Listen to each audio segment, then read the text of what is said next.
నేను చదువుతాను, శ్రద్ధగా మీరు ఈ మాటలు ఆలకించాలని కోరుతున్నాను. కీర్తనల గ్రంథం 107వ అధ్యాయం 20వ వాక్యాన్ని నేను చదువుతున్నాను.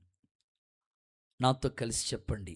ఆయన తన వాక్కుని పంపి వారిని బాగు చేసెను. ఆయన వారు పడిన గుంటలో నుండి వారిని విడిపించెను. మీకెంత బలం ఉందో అంత గట్టిగా చప్పట్లు కొట్టండి. Very good. చాలు. ఈ మాట మీతో పంచుకోమని దేవుడు ప్రేరేపణ కలుగు చేస్తే ఈ మాట మీకు తెలియచేయడానికి ఇష్టపడుతున్నాను. అదేమిటంటే 2వ లైన్లో రాయబడిన మాట, ఆయన వారిని గుంటలో నుంచి విడిపించెను. చాలు. ఆ ఒక్క మాట మీరు శ్రద్ధగా వినాలని కోరుతున్నాను. ఈరోజు మీకు చెప్పాలనుకున్న సందేశం పేరు గుంట. ఏంటది? లేదా గొయ్య. అదిగో ఈమెయిల్స్ చూస్తూ ఉంటుంటే ఆ గుంటలో ఉన్న వాళ్ళని దేవుడు ఈ రాత్రి పైకి లేవనెత్తబోతున్నాడు. ఆమేనని చెప్పండి. సో నేను ప్రార్థన చేసుకుంటా ఈ సంపూర్ణ రాత్రి ఉపవాస ప్రార్థనలో ఏ మాటలు చెప్పాలి. సో మేబీ మార్చి నెలలో అనుకుంటా సంపూర్ణ రాత్రి చేసిన ఒక 7 గురించి మీకు చెప్పాను. ఈ రాత్రి కూడా ఆలోచించి సంపూర్ణ రాత్రి ప్రార్థన అంటే అది ఆసక్తి కలిగిన బిడ్డలు వచ్చేది. భారం ఉన్నవాళ్ళు, సంఘం పట్ల త్యాగం ఉన్నవాళ్ళు ఖచ్చితంగా పాల్గొంటారు. ఈ బిడ్డలకి అవసరమైన మాటలు ప్రభు ఆలోచన పూర్తిగా తెలియచేసినప్పుడు ఈ మాటల్ని మీకు సందేశంగా అందిస్తూ ఉన్నాను. ప్రభు అంటారు, వాక్కుని పంపి నేను బాగు చేస్తాను. ఎంతమంది బలహీనులుగా ఉన్నారో దేవుడు తన వాక్కుని పంపి ఈ రాత్రి వాళ్ళని బాగు చేయునుగాక. శతాధిపతి దాసుడు బాధతో బాధపడుతున్నప్పుడు ఒక్క మాట సెలవివ్వండి ప్రభువా అని అడిగితే ఆ వాక్కుని పంపి అద్భుతంగా బాగు చేశాడు కదా. ఈ రాత్రి మీరు పడుతున్న ప్రతికూల పరిస్థితిని బట్టి, మీకున్న అనారోగ్య వ్యాధి బాధలను బట్టి, దేవుడు అరికాలు మొదలుకొని నడినెత్తి వరకు ఉన్న ప్రతి బలహీనత నుంచి యేసు నామములో నా తండ్రి బాగు చేయునుగాక. నమ్మితే ఆమేనని చెప్పండి. మనం ఆరాధించే దేవుడు సమస్తాన్ని కూడా బాగు చేసే దేవుడు. అంత మాత్రమే కాదు కానీ వారు పడిపోయిన గుంటలోంచి ఆయన పైకి లేవనెత్తుతాడట. సాధారణంగా మనం ఈ వేసవి కాలంలో అనేక ప్రాంతాలకు వెళుతూ ఉంటాం. సో నేను ఒక సంవత్సరం కాలం రాయలసీమ, చిత్తూరు, మదనపల్లి ఆ పరిసర ప్రాంతాల్లో సేవ నిమిత్తమే నేను వెళ్ళినప్పుడు ఆ ప్రాంతాలన్నిటిలో కూడా కొండలు, లోయలు కలిగిన ప్రాంతం మాట అది. సో ఎక్కడ చూసినా ఎత్తు పల్లాలు కనబడుతూనే ఉంటాయి. సో ఎక్కువగా ఆ ప్రాంతాల్లో ఎక్కువగా మేము ప్రయాణం చేస్తున్నప్పుడు కొన్ని కొన్ని గుంటలు కనపడతా ఉండేవి. సో నాకు ఈ వాక్యాన్ని ధ్యానిస్తున్నప్పుడు అవే గుర్తొచ్చినవి. మన పిల్లలు కూడా అప్పుడప్పుడు చెప్తా ఉంటారు, అన్న అక్కడ గుంటలు ఉన్నాయి. కొన్నిసార్లు మన ప్రాంతాల్లో రోడ్లు పరిస్థితులు ఎలా ఉంటాయంటే, మేము ఎక్కడికో మీటింగ్కి వెళ్ళి తిరిగి వస్తూ ఉన్నాం. రావులపాలెం దాకా వచ్చాం. అక్కడ వారిని అడిగితే, అన్నయ్య మీరు మాత్రం రావులపాలెం నుంచి కొత్తపేట వెళ్ళి రోడ్డు మాత్రం వెళ్ళొద్దు అన్నయ్య, మీరైనా కిందడిపోతారు, బండిలో ఉన్నోళ్ళని కిందడిపోతారు, ఎందుకంటే అన్ని గుంటలేనన్నయ్య. ఒకప్పుడు రోడ్లు అలాగే ఉండేవి.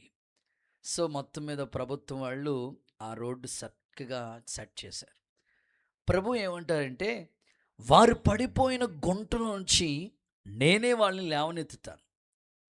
ఆ స్థితిలో ఉండటం నాకు ఇష్టం లేదు. పడిపోయిన స్థితిలో ఉండటం దేవుడికి ఇష్టం లేదు. సో ప్రత్యేకంగా అది ఒక గుంట. వాళ్ళకి తెలియదు కాబట్టి ఆ గుంటలోంచి నేనే వారిని విడిపిస్తాను. నమ్మితే ఒకసారి ఆమేనని చెప్తారా? కొంతమంది డాక్టర్స్ దగ్గరికి వెళితే వారికున్న పరిస్థితి నుంచి డాక్టర్లు వైద్యం చేసి ఆ రోగం నుంచి విడిపిస్తారు. ఏదైనా సమస్య వస్తే లాయర్స్ దగ్గరికి వెళితే ఆ సమస్యకి పరిష్కారం వాళ్ళ దగ్గర నుంచి దొరుకుతుంది. ప్రభువు ఏమంటారంటే, వారు పడిపోయిన గుంట ఒకటి ఉంది, అందులోంచి నేను వారిని విడిపించాలి, లేవనెత్తాలని నేను అనుకుంటున్నానని దేవుడు ఈ మాట మీకు తెలియజేస్తున్నాడు. ఈ రాత్రి ఇక్కడికి వచ్చిన ప్రతి ఒక్కరి జీవితంలో ఏ స్థితిలో మీరు పడిపోయిన గుంటలో ఉన్నారో మీ అంతరంగానికి, మీ ఆత్మకు తెలుసు గనుక ఆ స్థితిలోంచి యేసు నామములో దేవుడు లేవనెత్తునుగాక. వాక్యం ఈ విధంగా చెప్తుంది కదా, తాను నిలిచి ఉన్నాననుకున్నవాడు పడిపోకుండగా జాగ్రత్తగా ఉండండి అని చెప్పాడు. చూసుకోండి అని చెప్పాడు. పర్లేదులే, నేను ఇప్పుడు పర్ఫెక్ట్గానే ఉన్నాను, ఏం పర్లేదు, భక్తి, ప్రార్థన, విశ్వాసం, ఉపవాసం అన్నిట్లో నెంబర్ 1 స్థానంలో ఉన్నాను, ఏం పర్వాలేదు అని అనుకునే వాళ్ళట పడిపోకుండగా జాగ్రత్తగా చూసుకోండి అన్నాడు. దేవుడేమో పైకి లేవనెత్తేవాడు, అపవాదేమో నిన్ను కిందకి పడగొట్టేవాడు. లేఖనాల్లో రాయబడి ఉంది, వాడు గాలం వేసి ఉరి ఒగ్గి లాగి గుచ్చి వాడిని కిందకి లాగుతున్నాడని చెప్పినాడు. దేవుడేమో నిన్ను పైకి లేవనెత్తాలని ఆయన ప్రయాసపడుతూ ఉంటాడు. అపవాదేమో నువ్వు పైనుంచి కిందకి లాగేయాలని వాడు ప్రయత్నం చేస్తూ ఉంటాడు. వాళ్ళ మధ్యలో ఈ విశ్వాస జీవితం ఉంది చూసారా, ఈ విశ్వాస జీవితాన్ని నువ్వు కాపాడుకుంటా, భక్తి చేస్తా, నూతన పరచబడుతూ ఉంటే రాకడలో ఎత్తబడే గుంపులో నువ్వు ఉంటావు. ఇదే విశ్వాస జీవితం. దేవుడేమో నిన్ను పైనే ఉంచాలనుకుంటారు, నిన్ను తలగానే ఉంచాలని ఆయన ఆశ.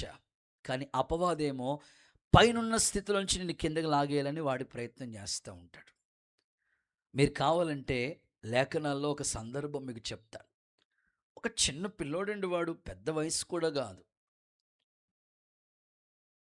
నీళ్లు కనబడతా ఉంటుంటే నీటిలో పడిపోతున్నాడు, అగ్ని కనబడుతుంటుంటే అగ్నిలో పడిపోతున్నాడు. ఏమైందిరా బాబు వీడికి అని ఆలోచిస్తే వాడిని ఒక దెయ్యం పట్టుకుందంట, ఒక అపవిత్రాత్మ వాడిని పట్టుకుందంట. అందుకే నీళ్లు కనబడితే పడిపోతున్నాడు వాడు, అగ్ని కనబడితే పడిపోతున్నాడు వాడు. ఆ తండ్రి ప్రభువు దగ్గరికి వచ్చి అంటాడు, ఏమైనా నీ వల్ల అయితే చేయి ప్రభువా. ప్రభు అంటాడు, నువ్వు నమ్మితే ఖచ్చితంగా నా వల్ల అవలేదంటూ ఏదీ లేదు. వాడు పడిపోయిన స్థితిలోంచి దేవుడే లేవనెత్తాడు. దేవునికి స్తోత్రం కలుగునుగాక. ఈ రాత్రి మీ విశ్వాస జీవితాన్ని అపవాది, మీరు ఆదివారం మంచిగా భక్తి చేస్తారు, సోమవారం నుంచి శనివారం దాకా మీ పనులు, వ్యాపారాలు, ఉద్యోగాలు, చదువులు, రకరకాల పరిస్థితుల మధ్యలో ఉంటారు. అందులోకి ఇప్పుడు హాలిడేస్ ఏమో టైం అంతా వ్యర్థం చేసుకోవటానికి అపవాది మీకు అనేకమైన వాటిని మీ కళ్ళ ముందుకు తీసుకొస్తూ ఉంటాడు. సో దేవుడేమో మిమ్మల్ని ఒక ఉన్నత స్థాయికి తీసుకెళ్ళాలని ఆయన ఆశపడుతున్నాడు, అపవాదేమో కిందకి లాగేయాలని ప్రయత్నిస్తున్నాడు. నిజంగా అపవాది లాగాలనుకుంటున్నాడు అయ్యా, ఖచ్చితంగా. కావాలంటే ఒకసారి చూడండి, వాడి యొక్క డ్యూటీ చెప్తాను మీకు. హబక్కుకు గ్రంథం, ఇదంతా ఇంట్రడక్షనే. 1వ అధ్యాయం 15వ వాక్యం చూడండి. అపవాది ఎలాగ వాడిని లాగాలనుకుంటున్నాడో, ఎలాగా అపవాది వాడిని గుచ్చాలనుకుంటున్నాడో, ఏ స్థాయిలోంచి ఏ స్థాయికి తీసుకెళ్లాలని వాడు ప్రయత్నం చేస్తాడు చూడండి. హబక్కుకు గ్రంథం 1వ అధ్యాయం 15వ వాక్యం చూడండి అయ్యా. వాడు గాలం వేసి మానవులందరినీ లాగి గుచ్చి లాగి ఉన్నాడు. ఉరులు వగ్గి చిక్కించుకుని తన వలలతో వారిని కూర్చుకొని సంతోషిస్తా ఉన్నాడట. చూడండి, అక్కడ ఏబిసి అని 3 మాటలు చెప్తాను. అపవాది చేసే పనులు. గాలం అనండి, బి ఉరి, సి వల. ఒకసారి నాతో కలిసి చెప్పండి. ఏ గాలం, ఉరి, వల. వాడి పని అది. అపవాది దగ్గర ఉన్న ఆయుధాల గురించి మాట్లాడుతూ హబక్కుకు ఏమంటాడంటే, వాడు లాగుతున్నాడు. దేవుడేమో నిన్ను పై స్థాయిలో తీసుకెళ్ళి కూర్చోబెట్టాలనుకుంటున్నాడు ఆయన. అపవాదేమో నువ్వు ఆ స్థాయిలో ఉండడం వాడికి ఇష్టం లేదు కనుక, ఎందుకంటే ఆల్రెడీ పడిపోయాడు కాబట్టి ఈ పడిపోయినోడికి అందరినీ పడగొట్టాలని ప్రయత్నం చేస్తూ ఉంటాడు. ఇప్పుడు వీడు చేసే పని ఏమిటంటే, వాడు మొట్టమొదటిగా గాలం వేస్తున్నాడంట. చూడండి, మీకు చెప్తాను. చేపలు పట్టుకునే వాళ్ళని మీరు చూస్తే గాలం వేసినప్పుడు ఒక్క చేప పడుతుంది. అంటే ఇది వ్యక్తిగతంగా. అపవాది ఫస్ట్ నీ వ్యక్తిగత జీవితం మీద దాడి చేస్తూ ఉంటాడు, నీ పర్సనల్ లైఫ్. అందుకే ఒక పెద్ద ఆయన అంటాడు, 10 మందిలో ఉన్నప్పుడు నీ నోరు కాపలా పెట్టుకో, ఒంటరిగా ఉన్నప్పుడు నీ హృదయాన్ని కావలా కాసుకో అంటాడు. ఎందుకంటే అందరితో ఉన్నప్పుడు భక్తి బాగుంటుంది నీకు, కానీ పర్సనల్గా ఒంటరిగా ఉన్నప్పుడు నిన్ను నీ ఆత్మీయ జీవితాన్ని పడగొట్టాలని వాడు ప్రయత్నం చేస్తూ ఉంటాడు. అందుకే గాలం వేసినప్పుడు ఒక్క చేపే పడుతుంది. ఇది పర్సనల్ లైఫ్, మీ వ్యక్తిగత జీవితాన్ని ఏదోలాగా పడగొట్టాలని వాడు ప్రయత్నం చేస్తాడు. బి, ఉరి ఒగ్గుతాడంట. ఉరి అంటే సర్వసాధారణంగా ఈ ఎలకలు పట్టుకునే వాళ్ళు బుట్టలు వేస్తుంటారు కదా, అప్పుడప్పుడు ఇంట్లో కూడా ఎలకలు పట్టుకోవడానికి ఉరి పడుతూ ఉంటారు. సో ఇది ఫ్యామిలీ, కొన్నిసార్లు మీ ఫ్యామిలీని కూడా డైవర్ట్ చేయడానికి వాడు ప్రయత్నిస్తూ ఉంటాడు.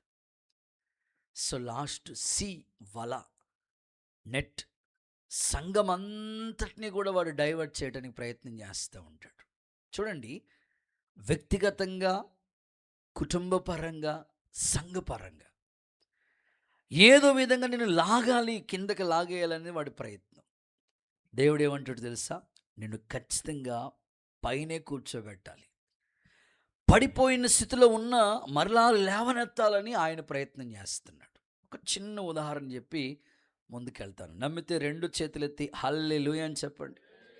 ఒక రాజు యుద్ధంలోకి వెళ్ళాడు, ఓడిపోయే పరిస్థితి, ఆల్మోస్ట్ 70% ఓడిపోయే పరిస్థితులు వచ్చేసినాయి. ఇంకా ఒక 30% గెలుస్తాడనే హోప్ ఉంది, కానీ 70% ఖచ్చితంగా ఓడిపోయే పరిస్థితులు వచ్చేసినాయి ఆయనకి. సో ఇంకా ఎలాగైనా సరే వీళ్ళ చేతిలో, శత్రువు చేతిలో నేను బలైపోవటం ఎందుకు, ఎంత గొప్ప రాజ్యానికి నన్ను రాజుగా చేస్తే నేను వీళ్ళ చేతిలో ఓడిపోతే ఇంకేముందనుకుని ఆ ఓడిపోతున్న పరిస్థితుల్లోంచి ప్రక్కకి తప్పుకుందామని పక్కకి వెళ్దాం అనుకుని ఆ పక్కన ఒక గుహ ఉంటే ఆ గుహలోకి వెళ్ళాడు.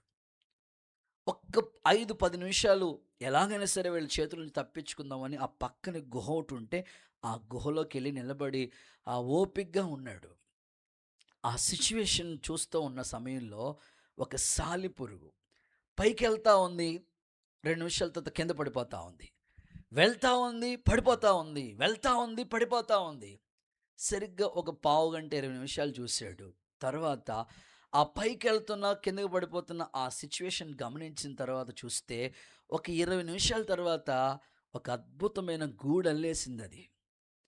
అప్పుడు అనుకున్నాడు, ఇది పడతా లేస్తా, పడుతుంది, కిందకి పడిపోతూ ఉంది, పైకి వెళ్తుంది, కింద పడిపోతూ ఉంది, ఇంక నా వల్ల కాదు అనుకోకుండా అలా ప్రయత్నించింది కనుక మొత్తం మీద ఒక గూడల్లేసింది కదా, నేనెందుకు ఈ యుద్ధంలో ఓడిపోవాలి, నేనెందుకు వీళ్ళ శత్రు చేతిలో హతులైపోవాలి అని అనుకుని ధైర్యం తెచ్చుకుని ఆ సాలి పురుగుని చూసి పాఠం నేర్చుకుని మరలా తిరిగి వచ్చి ఆ యుద్ధంలో ఓడిపోతానన్న వ్యక్తి మరలా ప్రయత్నం చేశాడు, అద్భుతంగా గెలుపు పొందాడు. నమ్మితే చప్పట్లు కొడుతూ ఒకసారి యేసయ్యకి మహిమ చెల్లిద్దామా? ఒకవేళ ఈ రాత్రి అప్పులున్న పరిస్థితిని బట్టి ఇంతేనేమో, నా ఆర్థిక పరిస్థితి నుంచి నేను లేవనెత్తలేనేమో, నాకున్న అనారోగ్య పరిస్థితిని బట్టి ఇంక నేను లేవలేనేమో, లేకపోతే నా ఆత్మీయ జీవితంలో పడిపోయిన స్థితిలో నుంచి ఇంక లేవలేనేమో అనుకోవద్దు.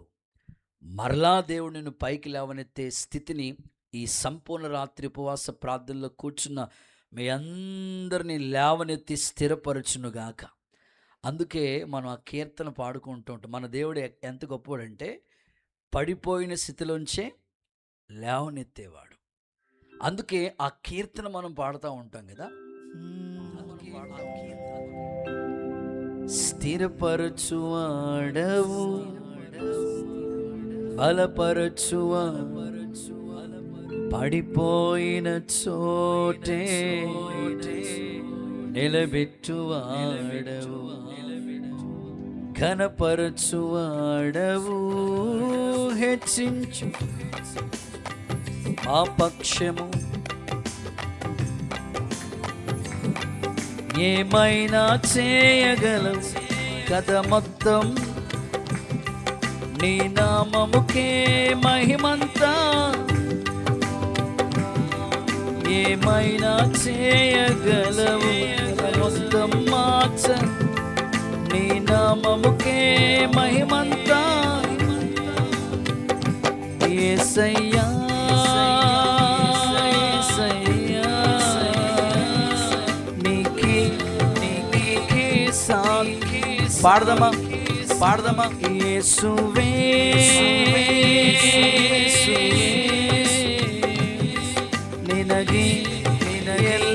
సాధ్యమే యేసయ్యా,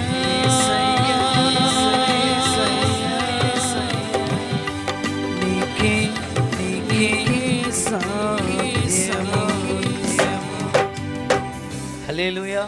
నువ్వు ఎక్కడ పడిపోయి ఉన్నావో నీ ఆత్మీయ జీవితాన్ని మరలా తిరిగి లేవనెత్తునుగాక. ప్రభు అంటారు, వారు పడిపోయిన గుంటల నుంచి నేను వారిని లేవనెత్తుతాను. ఏ గుంటలోంచి దేవుడు లేవనెత్తుతాడో ఈ రాత్రి ముచ్చటగా మూడు రకాల గుంటలు గుంటల కోసం 3 మాటలు మీకు చెప్పి త్వరగా ఈ సందేశాన్ని ముగింపులోకి తీసుకొస్తాను. చదవండి. మొదటి మాట, కీర్తనల గ్రంథం 40వ అధ్యాయం 2వ వాక్య భాగం చదువుతారు భక్తులు. కీర్తనల పుస్తకం 40:2. నాశనకరమైన గుంటలో నుంచి జిగటగల దొంగ ఊబిలో నుండి ఆయన నన్ను పైకెత్తి ఉన్నాడు. నమ్మితే ఒకసారి అందరూ ఆమేనని చెప్తారా? చాలు. మొదటి మాట, నాశనకరమైన గుంట అనండి. నాతో కలిసి చెప్పండి, నాశనకరమైన గుంట. సో దేవుడు నేను లేవనెత్తే ఏ స్థితిలోంచి, ఏ గుంటలోంచి నిన్ను పైకి లేవనెత్తాలనుకున్నాడంటే, నీ ఎదుట నాశనకరమైన గుంట ఒకటి ఉంది. అది నీకు తెలియదు. అపవాది తెలుసు ఎలాగైనా సరే నశింప చేయాలని వాడి ప్రయత్నం. కానీ దేవుడు ఉద్దేశం ఏంటంటే, నువ్వు ఆ గుంటలోకి వెళ్ళకుండా నిన్నే ప్రత్యేకంగా ఆయన పైకి లేవనెత్తాలని కోరుకుంటున్నాడు. వాక్కుని పంపి బాగు చేయాలనుకుంటున్నాడు. సందర్భాన్ని ఉద్దేశించి మీకు చెప్తాను. మీరు అడగొచ్చు, అయ్యా నాశనకరమైన గుంట అంటే ఎలా ఉంటుందయ్యా? ప్రభువు చెప్పారు కదా, నశించుచున్న దానిని వెదకి రక్షించడానికి నేను వచ్చాను. మనిషికి నాశనం దగ్గరగా ప్రయత్నం, అపవాది నశింప చేయాలని ఎన్నో విధాలుగా. మీరు చూడండి, యెరూషలేము నుంచి యెరికోకు వచ్చేస్తున్నాడు ఒక వ్యక్తి. వాస్తవంగా అది యెరూషలేములో దేవాలయం ఉంది, యెరూషలేములో ధూపవేదిక, యెరూషలేములో దీపవృక్షం, సన్నిధి రొట్టెల బల్ల, యాజకత్వం అన్నీ ఉన్నాయి మందిరంలో. ఆ వైభవం నుంచి యెరికోకి కిందకి దిగొచ్చేస్తూ ఉంటుంటే వెంటనే నాశనం చేయటానికి దొంగోడు రెడీగా ఉన్నాడు. కొరప్రాణంతో విడిచిపెట్టిన పరిస్థితులు, వస్త్రాన్ని కొట్టేసిన పరిస్థితి, గాయాలు చేసిన పరిస్థితి. అపవాది ఎప్పుడు కూడా దొంగిలించడానికి వస్తుంది, నాశనం చేయడానికే వాడి ప్రయత్నం. మీరు అడగొచ్చు, అయ్యా నాశనకరమైన గుంట అంటే ఏంటండి? దాని పేరే పాతాళం. కీర్తనల గ్రంథం 30వ అధ్యాయం 3వ వచనం చూడండి. కీర్తనల గ్రంథం 30వ అధ్యాయం 3వ వచనం చూడండి. యెహోవా, పాతాళములో నుండి నా ప్రాణాన్ని నువ్వు లేవనెత్తావు, నేను గోతిలోకి దిగిపోకుండగా నీవే నన్ను బ్రతికించావు. పాతాళం అనేది ఒక గుంట. అగాధము అన్నాడు ధనవంతుడు లాజరు స్టోరీలో. పాతాళాన్ని ఏమంటారంటే అగాధము. సో దానికి ఇంకా ఎండింగ్ లేదు. ఇంకొకసారి వెళితే దిగిపోవటమే కిందకి. దేవుని ఉద్దేశం ఏంటంటే, ఆ అగాధం అని పిలువబడుతున్న, పాతాళం అని పిలువబడుతున్న, నాశనాన్ని కలిగించే ఆ అగాధంలోంచి యేసు నామములో ప్రభు నిన్ను లేవనెత్తునుగాక. పాపం చేసిన వారిని పాతాళం పట్టుకుంటుంది అన్నాడు. దేవుడు ఎంత ప్రేమమూర్తి అంటే, ఆయన ప్రేమ చేత కల్వరిలో మనందరి కొరకు ప్రాణం పెట్టి రక్తాన్ని కార్చి, ఆయన రక్తం ద్వారా మనల్ని పరిశుద్ధులు గుంపులుగా చేసి, ప్రత్యేకంగా నశించిపోతున్న మనల్ని వెదక రక్షించాలని ఆశతో ప్రభు వచ్చాడు. రక్షింపబడిన వాళ్ళందరూ కూడా ఈ నాశనం అనే గుంట వైపుకు వెళ్ళకుండగా యేసయ్య తప్పించి కాపాడినందుకు నిజంగా ఆయనకి మనం కృతజ్ఞత చెప్పాలి. ఏమి ఇచ్చినా మనం ఆయన రుణం తీర్చలే. అంత ప్రేమ మన మీద కనపరిచాడు. నాశనానికి ఆహుతైపోతున్న మనల్ని పైకి లేవనెత్తాడు ఆయన. ఆయన ప్రేమ ఎంత గొప్పదో ఒక చిన్న ఉదాహరణ చెప్తా. చేతులు ఒక్కసారి ఆమేన్ అంటారా? హల్లెలూయా అని చెప్తారా? ఒక తండ్రి ఉన్నాడు. ఆయన ఒక రాజుగా సింహాసనం మీద కూర్చున్నాడు. ఆ రాజ్యంలోనే కొన్ని విలువైన వస్తువులు పోయినవి. అయ్యో, రాజుగారు సంస్థానంలో విలువైన వస్తువులు పోనీ అంటే సైనికులు ఎవరు పట్టించుకోవట్లేదా? సరైన పనోళ్ళు లేరా? ఏంటి రాజ్యంలో విలువైన వస్తువులు పోవటం ఏంటి? ఎవరు ఈ దొంగతనం ఎవరు చేశారని రాజంతా కూడా ఎంక్వైరీ చేస్తూ ఉన్నాడు. సైనికులతో చెప్పాడు, ఎవరు దొంగోడు కనపడిన వెంటనే వాడిని పట్టుకొచ్చి నా ముందుకు తీసుకురండి. వాడిని అస్సలు విడిచిపెట్టే ప్రసక్తి లేదు, పొరపాటును కూడా క్షమించే ప్రసక్తి లేదు. వాడిని ఏదో విధంగా ఖచ్చితంగా వాడికి పనిష్మెంట్ ఇవ్వాలని రాజు చెప్పాడు. సైనికులు వెళ్ళారు. ఎవరయ్యా ఈ విలువైన వజ్రాలు, బంగారం, విలువైన వస్తువులు ఎవరు కాజేశారని మొత్తం సైనికులందరూ వెతుకుతూ ఉంటే ఒక దొంగోడిని పట్టుకొచ్చి రాజు ఎదుట నిలబెట్టారు. దొంగోడిని తీసుకొచ్చి రాజు ఎదుట నిలబెట్టిన వెంటనే ఆ రాజు సింహాసనం మీద కూర్చున్న వ్యక్తి గబగబ కిందకి దిగొచ్చేసి, ఇప్పుడు పనిష్మెంట్ ఏంటంటే వాడిని మామూలుగా విడిచిపెట్టకూడదు, కొరడాలతో భయంకరంగా చిత్రహింసలు చేయాలి, గాయాలు చేయాలి, అంతగా బాధ పెట్టాలి.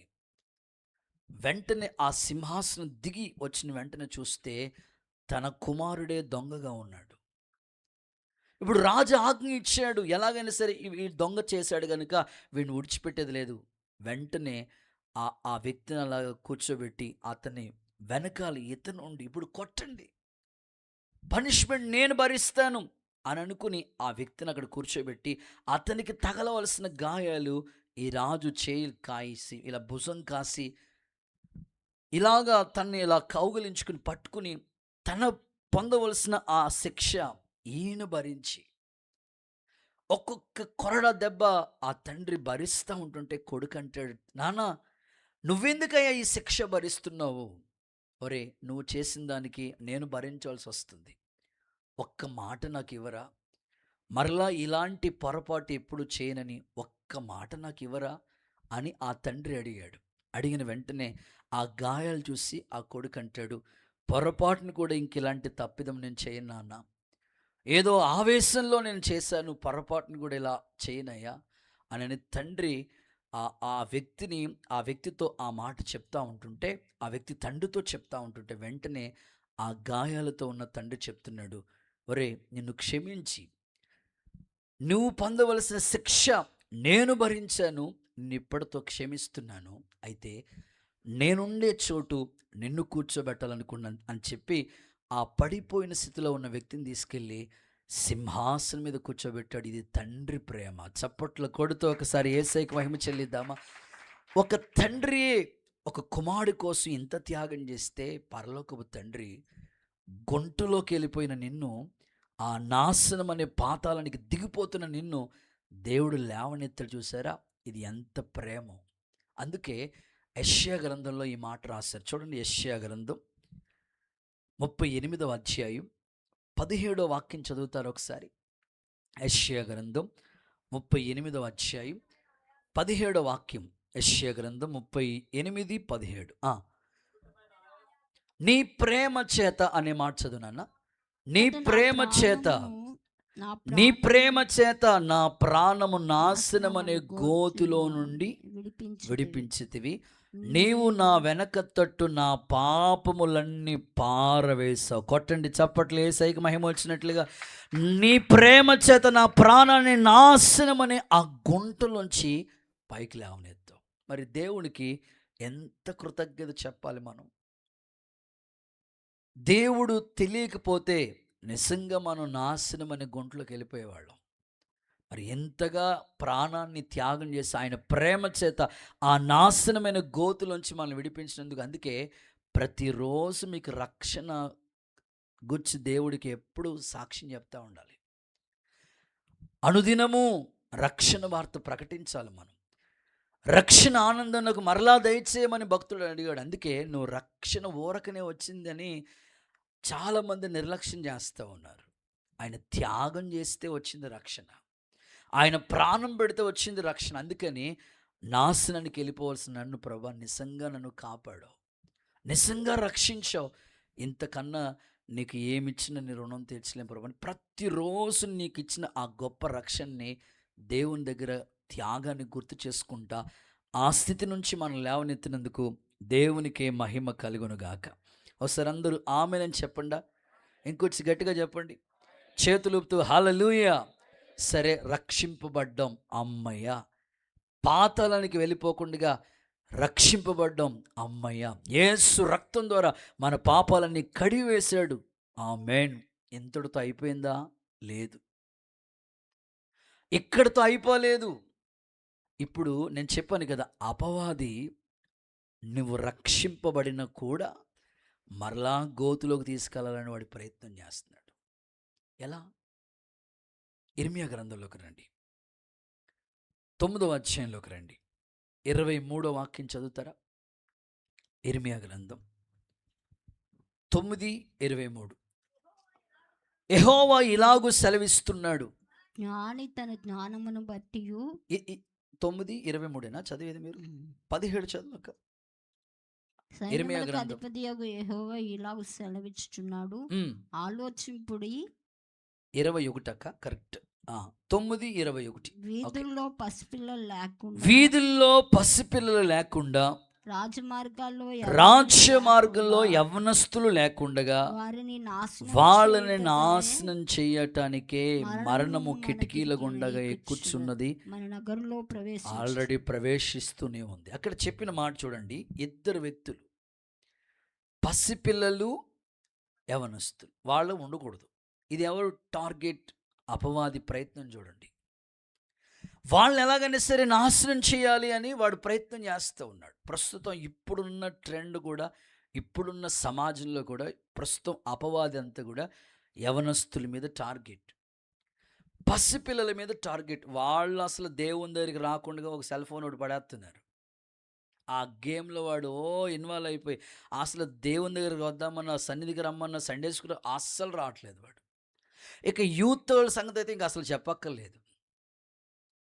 సో ఇక్కడ లేఖనాన్ని మనం చూస్తే పసిపిల్లలు లేకుండా, యవనస్తులు లేకుండా వాళ్ళని నాశనం చేయాలని అపవాది ప్రయత్నం చేస్తున్నాడు.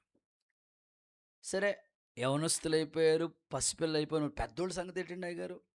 వాళ్ళని కూడా నాశనం చేయాలని అపవాది ప్రయత్నం చేస్తున్నాడు. ఎలాగా? ఏ గుంటలోకి తీసుకెళ్ళిపోవాలన్నాడు ప్రయత్నం చేస్తున్నాడు తెలుసా? సామెతల గ్రంథంలోకి రండి, 23వ అధ్యాయం 27వ వాక్యం చూడండి. సామెతల గ్రంథం 23:27. వేశ్య లోతైన గొయ్యి, పరస్త్రీ ఇరుకైన గుంట. సందర్భాన్ని మనం చూస్తే, అక్కడ రాయబడిన మాట మనం చూస్తే, వేశ్య జీవితం అంట లోతైన గొయ్యి, పరస్త్రీ ఇరుకైన గుంట. అందులోకి తీసుకెళ్ళటానికి అపవాది అనేకుల మీద ప్రయత్నం చేస్తున్నాడు. రక్షింపబడిన వాళ్ళే, భక్తి చేస్తున్న వాళ్ళే, దేవుని కోసం ఒక వైరాగ్యంగా బ్రతకాలనుకున్న వాళ్ళే, అయినా అపవాది ఆ ఇరుకైన గుంటలోకి తీసుకెళ్తున్నాడు. నేను నాశనకరమైన ఆ గోతులోకి తీసుకెళ్ళిపోతున్నాడు. ఇదేంటంటే పాపపు జీవితం, ఓ భయంకరమైన గుంటది. సో అందులో ఇరుక్కున్న వాడికి పైకి రావడానికి ఛాన్స్ లేదు. ఈ రాత్రి ఆ స్థితిలో పడిపోకుండా యేసు నామములో నా ప్రభు లేవనెత్తునుగాక. నమ్మితే ఒకసారి అందరూ ఆమేనని చెప్తారా? ఇందులో ఒక చిన్న సందర్భం మీకు గుర్తు చేస్తే బాగా అర్థమవుతుంది. ఇద్దరు వ్యక్తుల జీవితాన్ని మీ ముందు పెడతాను. ఒకరు శాంసన్, దేవుని కొరకు ప్రత్యేకింపబడిన వ్యక్తి. ఆ వ్యక్తిని దైవికమైన క్రమంలో ఒక మాటలో చెప్పాలంటే, ఆయన మేక పిల్లల్ని చీల్చినట్లుగా సింహం ఎదునొస్తే చీల్చేశాడు. ఒక చిన్న గాడిద ఎముకను తీసుకుని 1000 మంది ఫిలిస్తీన్ని హతమార్చేశాడు. అంత పవర్ఫుల్. అసలు మన ఇంట్లో కుక్కనే పట్టుకోలేం, కోడినే పట్టుకోలేం, ఊరంతా తిప్పేస్తుంది నిన్ను. అలాంటిది 300 నక్కలు పట్టుకుని అసలు గోధుమ పంట నాశనం చేశాడు. అంత పవర్ఫుల్ మ్యాన్. కానీ వేశ్య జీవితానికి అలవాటు పడిపోయిన వ్యక్తి, తన జీవితం ఆ పడిపోయిన గుంటలోకి వెళ్ళిపోయిన స్థితి. ఒక బలం ఉందేమని విరచిమ్ముకున్నాడు, ఇక బలం లేదు అతనికి. యెహోవా అతన్ని ఎడబాసినని అతనికి తెలియలేదు. సో తిమ్నాతుకి వెళ్ళాడు, అక్కడ ఒకరిని చూశాడు. ఇంకో చోటికి ఎక్కడికి వెళ్ళినా చూసే పనిలోనే ఉన్నాడు మనోడు. అలవాటు అయిపోయింది. చూశాడు కనుక చేయాలనిపించింది, ఆ పాపంలోకి ఇన్వాల్వ్ అయ్యాడు. ఇక లేవలేని పరిస్థితి. సో వేశ్య జీవితం లోతైన గొయ్యది. ఆ పాపం అనే ఊబిలోకి అలవాటు పడినోళ్ళు ఇక పైకి రావడానికి చాలా ప్రతికూలమైన పరిస్థితులు. దేవుడు ఈ రాత్రి ఒకేళ పాపం అనే ఊబిలోకి నిన్ను అపవాది లాగాలని ప్రయత్నిస్తున్నా, యేసు నామములో నా ప్రభు లేవనెత్తునుగాక. నమ్మితే ఒకసారి అందరూ ఆమేనని చెప్పండి. నెక్స్ట్ దావీదు కూడా చూశాడు, పాపంలో పడ్డాడు, అలవాటైంది, పాపానికి ఇన్వాల్వ్ అయ్యాడు. సో తనొక్కరితో పోలేదు, తన పిల్లలు కూడా, అమ్నోను కూడా తన సొంత చెల్లితో పాపం చేయాలని ప్రయత్నించాడు. పాపము అదొక గొయ్యండి. అపవాది ఏదోలాగా నిన్ను ఆ గోతులోకి తీసుకెళ్లాలని వాడు దేవుడేమో నిన్ను పైకి లేవనెత్తాలనుకుంటే, అపవాదేమో నిన్ను గోతులోకి తీసుకెళ్లాలనుకుంటున్నాడు. ఈ రాత్రి యేసు నామములో ఆ పాపపు జీవితం నుంచి లేవనెత్తునుగాక. నమ్మితే ఒకసారి అందరూ ఆమేనని చెప్పండి. చేతుల పైకెత్తి ఒక్కసారి హల్లెలూయా చెప్తారా? ఇంకొంచెం హుషారుగా ఆమేనని చెప్తారా? మీకు ఒక చిన్న సందర్భం చెప్తానండి. ఒక ఆయన ఆఫీస్లో జాబ్ చేస్తూ ఉంటాడు. ప్రతిరోజు ఉదయకాలం లేస్తాడు, ఫ్రెష్ అవుతాడు, టిఫిన్ పెడితే భార్య తింటాడు, క్యారేజ్ పెడితే తీసుకుని వెళ్తాడు, మళ్ళీ సాయంకాలానికి ఇంటికి వస్తాడు. ఇది ఫ్యామిలీ లైఫ్. 2 పిల్లలు ఉన్నారు, కుటుంబం చక్కగా, అంత చక్కగా భక్తి జీవితం బాగుంది, దైవికమైన క్రమంలో ఉన్నాడు, ఫ్యామిలీ బాగుంది, పిల్లలు బాగున్నారు, అంతా సాఫీగా వెళ్ళిపోతుంది. సాఫీగా వెళ్తున్నప్పటికీ ఇది నిజమా అని అపవాది ఏదైనా తోటలకు ఎలా వచ్చాడో, వీళ్ళ లైఫ్లో వీళ్ళ భక్తి జీవితాన్ని, వీళ్ళ కుటుంబాన్ని గోతులోకి దించాలని అపవాది చేసిన ప్రయత్నం. ఎలాగంటే ఆఫీస్ నుంచి సరిగ్గా సమయానికి ఇంటికి వచ్చేసేయాలి. 5:30, 6 తప్పితే 7 గంటలకల్లా ఇంటికి వచ్చేస్తాడు రెగ్యులర్గా. అలాంటిది 9 అయినా, 10 అయినా, 11 అయినా రావట్లేదు ఆఫీస్ నుంచి. భార్య అడుగుతుంది, ఏదేదో సమాధానం చెప్తున్నాడు. విచిత్రమైన సంగతి ఏంటంటే, ఇంట్లో ఫ్యామిలీలో చిన్న చిన్న డిస్టర్బెన్స్ వచ్చింది. మాట మాట అనుకుని ఇక వాళ్ళు దూరం అయిపోయినంత ప్రతికూల పరిస్థితులు వచ్చేసినాయి. ఆ ఆఫీస్లో ఎవరో ఒకరు తనతో పాటు జాబ్ చేసే, వేరే ఆఫీస్లో పనిచేసే వేరే అమ్మాయి ఎవరో పరిచయం అయ్యారు. ఆవిడ అడగకుండానే కాఫీ తీసుకొస్తుంది. దేవుడికి స్తోత్రం చెప్పండి. ఇంట్లో అడిగిన ఇవ్వట్లేదు. అపవాది చూడండి, ఇంట్లో కాఫీ పెట్టమ్మా ఇవ్వట్లేదా భార్య. ఇప్పుడు ఆఫీస్లో అయితే అడగకుండానే కాఫీ తీసుకొస్తుంది టేబుల్ దగ్గరికి. ఫైల్ మీద సంతకం పెట్టమంటుంది, సంతకం పెడుతున్నాడు ఆయన. అడగకుండానే జ్యూస్ అట్టుకోతుంది. మీరు గుర్తుపెట్టుకోవాలి, మీ మీ మీ లైఫ్లో మీరు అడగకుండానే ఎవరైనా ఏదైనా తెస్తున్నారంటే ఏదో తేడా అని గుర్తుపెట్టుకోవాలి. ఆమేనని చెప్పండి ఒకసారి. ఒక్కరు కూడా హల్లెలూయా చెప్పలేదా? హుషారుగా ఆమేనని చెప్పరా? గట్టిగా హుషారుగా హల్లెలూయా చెప్పండి. సో అడగకుండానే తీసుకొచ్చి పెడతా ఉందట. కాఫీ తీసుకొచ్చింది, ఆ తర్వాత జ్యూస్ తీసుకొచ్చింది, ఆ తర్వాత ఫైల్ ఒకటి పట్టుకొచ్చి సంతకం పెట్టండి సార్ అని. అప్పుడు ఆయన అనుకున్నాడంట, నా ఇంట్లో ఉన్న ఎముక కన్నా ఈ ఆఫీసులో ఉన్న ఎముకే బెటర్ అనుకున్నాడట.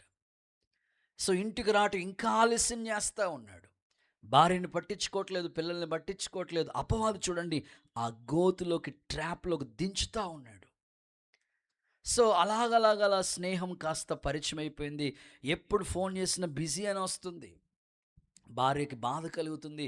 అత్తంతో చెప్తే ఆ అత్తమ్మ ఇంకా డేంజర్. మా కొడుకు మగోడే. అయ్య బాబోయ్, ఇలాంటి అత్తలు కొంతమంది ఉంటారండి. కుటుంబాన్ని సర్వనాశనం చేయడానికి, దించడానికి గోతులోకి. అస్సలు ఏమీ పట్టించుకోవట్లేదు. బాధ కలుగుతూ ఉంది. ఎన్నిసార్లు చెప్పినా వింటలేదు ఈ మనిషి. చివరికి వచ్చిన ప్రతికూలమైన పరిస్థితి ఎలా, ఆ గోతులోకి దిగిన పరిస్థితి ఎలా ఉందంటే, ఫైల్ మీద సంతకం పెట్టించుకుంది, కావలసిన అన్నింటి మీద సంతకాలు పెట్టించుకుంది ఆ ఎముక. ఈయన అనుకున్నాడు, ఫిక్స్ అయిపోయాడు, ఇంట్లో కన్నా బయటే బాగుంది, బెటర్, బాగుంది, పలకరిస్తూ ఉన్నారు, ఇంట్లో వాళ్ళు ఎవరు పట్టించుకోవట్లేదు, ఇట్లా ఫిక్స్ అయిపోయాడు మనోడు. విచిత్రమైన సంగతి ఏంటంటే, ఒకరోజు ఆఫీస్కి వెళ్ళాలి, బాగాలేదు మాట. సర్లే మధ్యాహ్నం నుంచి వెళ్దామని అనుకుని లేటుగా లేచి బయలుదేరి వెళ్ళాడు. వెళ్తూ ఉంటుంటే ఆ అమ్మాయి వేరే అబ్బాయి బండి మీద వెళ్ళిపోతూ ఉంది. స్తోత్రం చెప్పండి ఒకసారి. హలో ఎముక అన్నాడు. ఇంకెక్కడ ఎముక? నేను అదే చెప్తా ఉంటాను. గొయ్యది చాలా ప్రమాదం. వేశ్య అనేది లోతైన గొయ్య. అందులో శాంసోన్ పడ్డాడు, అందులో దావీదు పడ్డాడు, ఇంక వాళ్ళు లేవలేదు. అందుకే వాళ్ళ ఇంట్లో చూడండి, దావీదు ఇంటికి ఎప్పుడు యుద్ధాలే. ఈరోజు మీరు ఒకటే గుర్తుపెట్టుకోండి, అపవాది మీరు రక్షింపబడిన వాళ్ళని సహితం, ఏర్పాట్లో ఉన్న వాళ్ళని సహితం వాడు మోసం చేస్తాడు. ఈ రాత్రి నా ప్రార్థన ఏంటంటే, ఒక కుటుంబంగా మీరు కట్టబడ్డారు, భక్తిగా నడిపించబడుతున్నారు, పిల్లలు ఉన్నారు, హ్యాపీ ఫ్యామిలీ. మిమ్మల్ని కూడా గోతులో దించడానికి వాడు ప్రయత్నం చేస్తూ ఉంటాడు.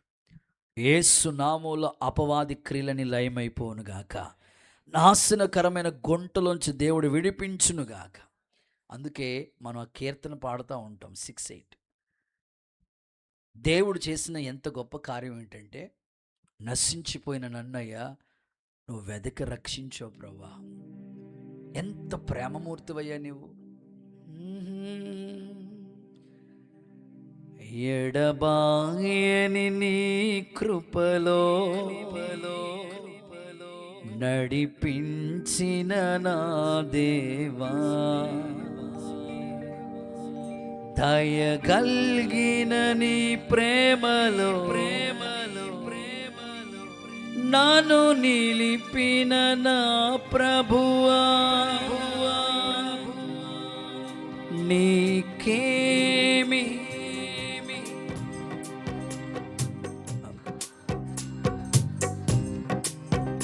నీకేమి చెల్లించు నా ప్రాణ, ఎడబాయని నీ కృపలో నడిపించిన నా దేవా, దయగల్గిన నీ ప్రేమలో నన్ను నిలిపిన నా ప్రభువా, నీకేమి చెల్లించు నా ప్రాణ, నీకేమి చెల్లించు నా ప్రాణ. నశించిపోయే నన్ను నీవు ఎంతో ప్రేమతో ఆదరించి, నశించిపోయే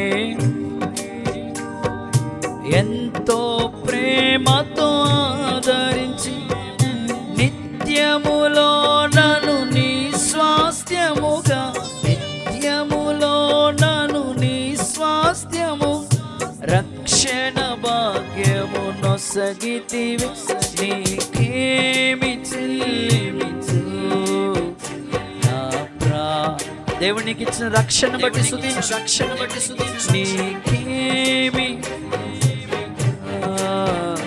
నా ప్రాణ, ఎడబాయని నడిపించిన నాదే, దయగల్గిన నీ ప్రేమలో నన్ను నిలిపిన నా ప్రభువా, నీకేమి నా ప్రాణ, నా భారములు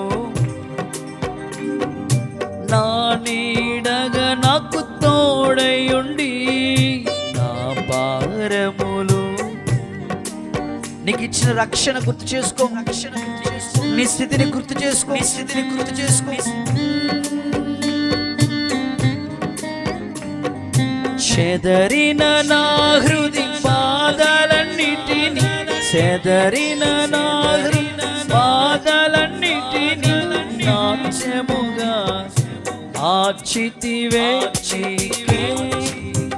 కొట్టండి చప్పట్లు, కొట్టండి చప్పట్లు. నా ప్రాణ నీకు ఇచ్చిన గొప్ప రక్షణ, ఇచ్చిన గొప్ప రక్షణ, నాశనమనే కోతులకు వెళ్ళకుండా ఏమి చెయ్యేమి చెయ్యేమి నా ప్రాణ, నీకేమి చెయ్యేమి చెయ్యేమి నా ప్రాణ, నీకేమి చెయ్యేమి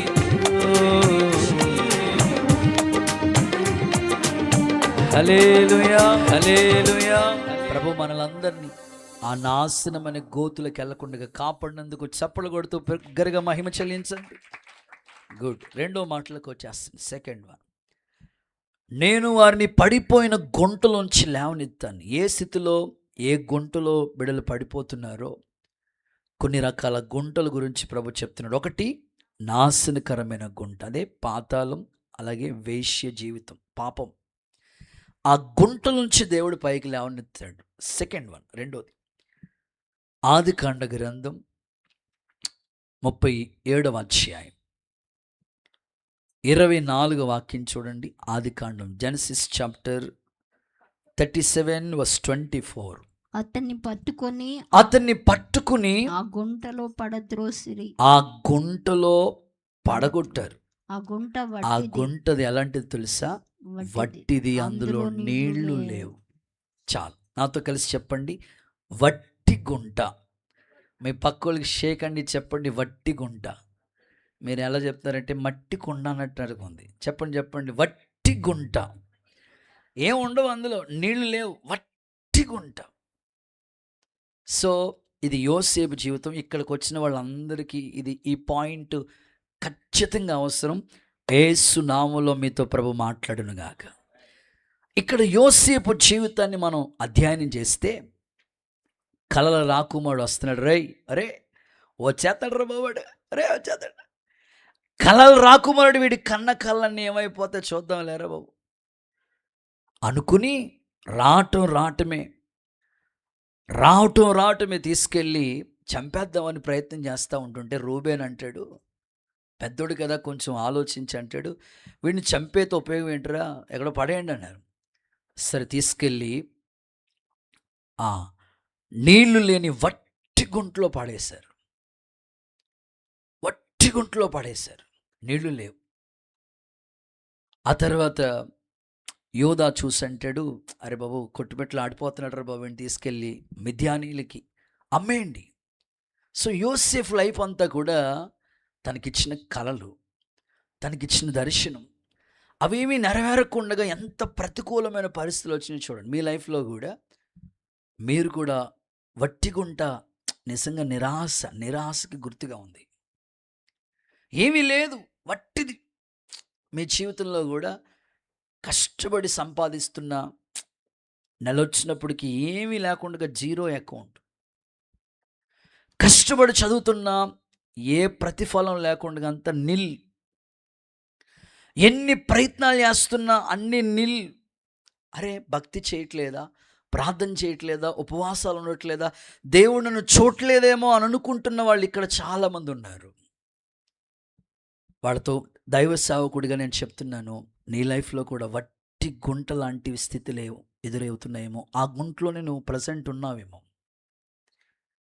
నీకున్న కళలు ఉన్నాయి, దర్శనం ఉంది, ఉపవాసం ఉంది, సింహాసనం దేవుడు నీకోసం సిద్ధం చేశాడు. అయినా నీ కన్నులు ఎదుటికి అది రాకుండా అంత జీరో. ఏది చేద్దామన్నా జీరోయే కనబడుతుంది ప్రతిఫలం. నిల్ అన్ని నిల్, వట్టి గుంటలో. ఒకవేళ నువ్వు ప్రజెంట్ ఆ సిచ్యువేషన్లో నువ్వు ఉన్నావేమో. నీ భర్త కోసం ఎన్ని రోజులు ఉపవాసం ఉంటున్నావు, ఏమి చలనం లేదు, మార్పు లేదు. నీ పరిస్థితులు మారాలని, నీ కుటుంబం సమస్యల నుంచి గట్టెక్కాలని ఎన్నో విధాలుగా ప్రయత్నిస్తున్నావు, కానీ నిల్. ఒకేలా ఆ గుంటలో ఈరోజు చాలామంది ఇక్కడ కూర్చున్న 90% ఇదే సిచ్యువేషన్లో చాలామంది ఉన్నారు. నా దేవుడు ఈ వట్టి గుంటలో ఉన్న వాళ్ళందరినీ లేవనెత్తునుగాక. నీకు ఇచ్చిన దర్శనం, కళ యేసు నామములో ప్రభు నెరవేర్చునుగాక. నమ్మితే చప్పలు కొట్టి ఒకసారి యేసుకి బిగ్గరగా.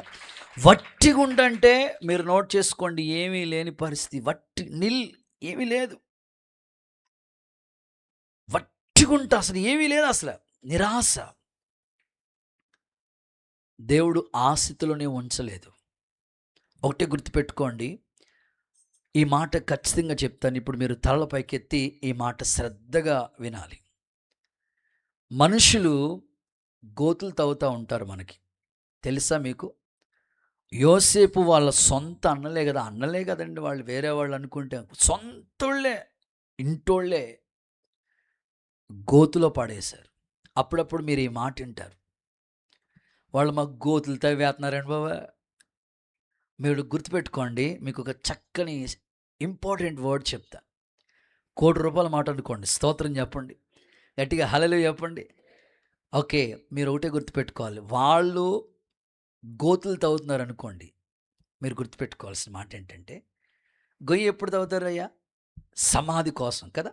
వాళ్ళు గోతులు తవ్వుతున్నారండి మాకు దించడానికండి, దాన్ని దేవుడు పునాదిగా కూడా మారుస్తాడు. నమ్మితే ఆమేన్ చెప్పండి.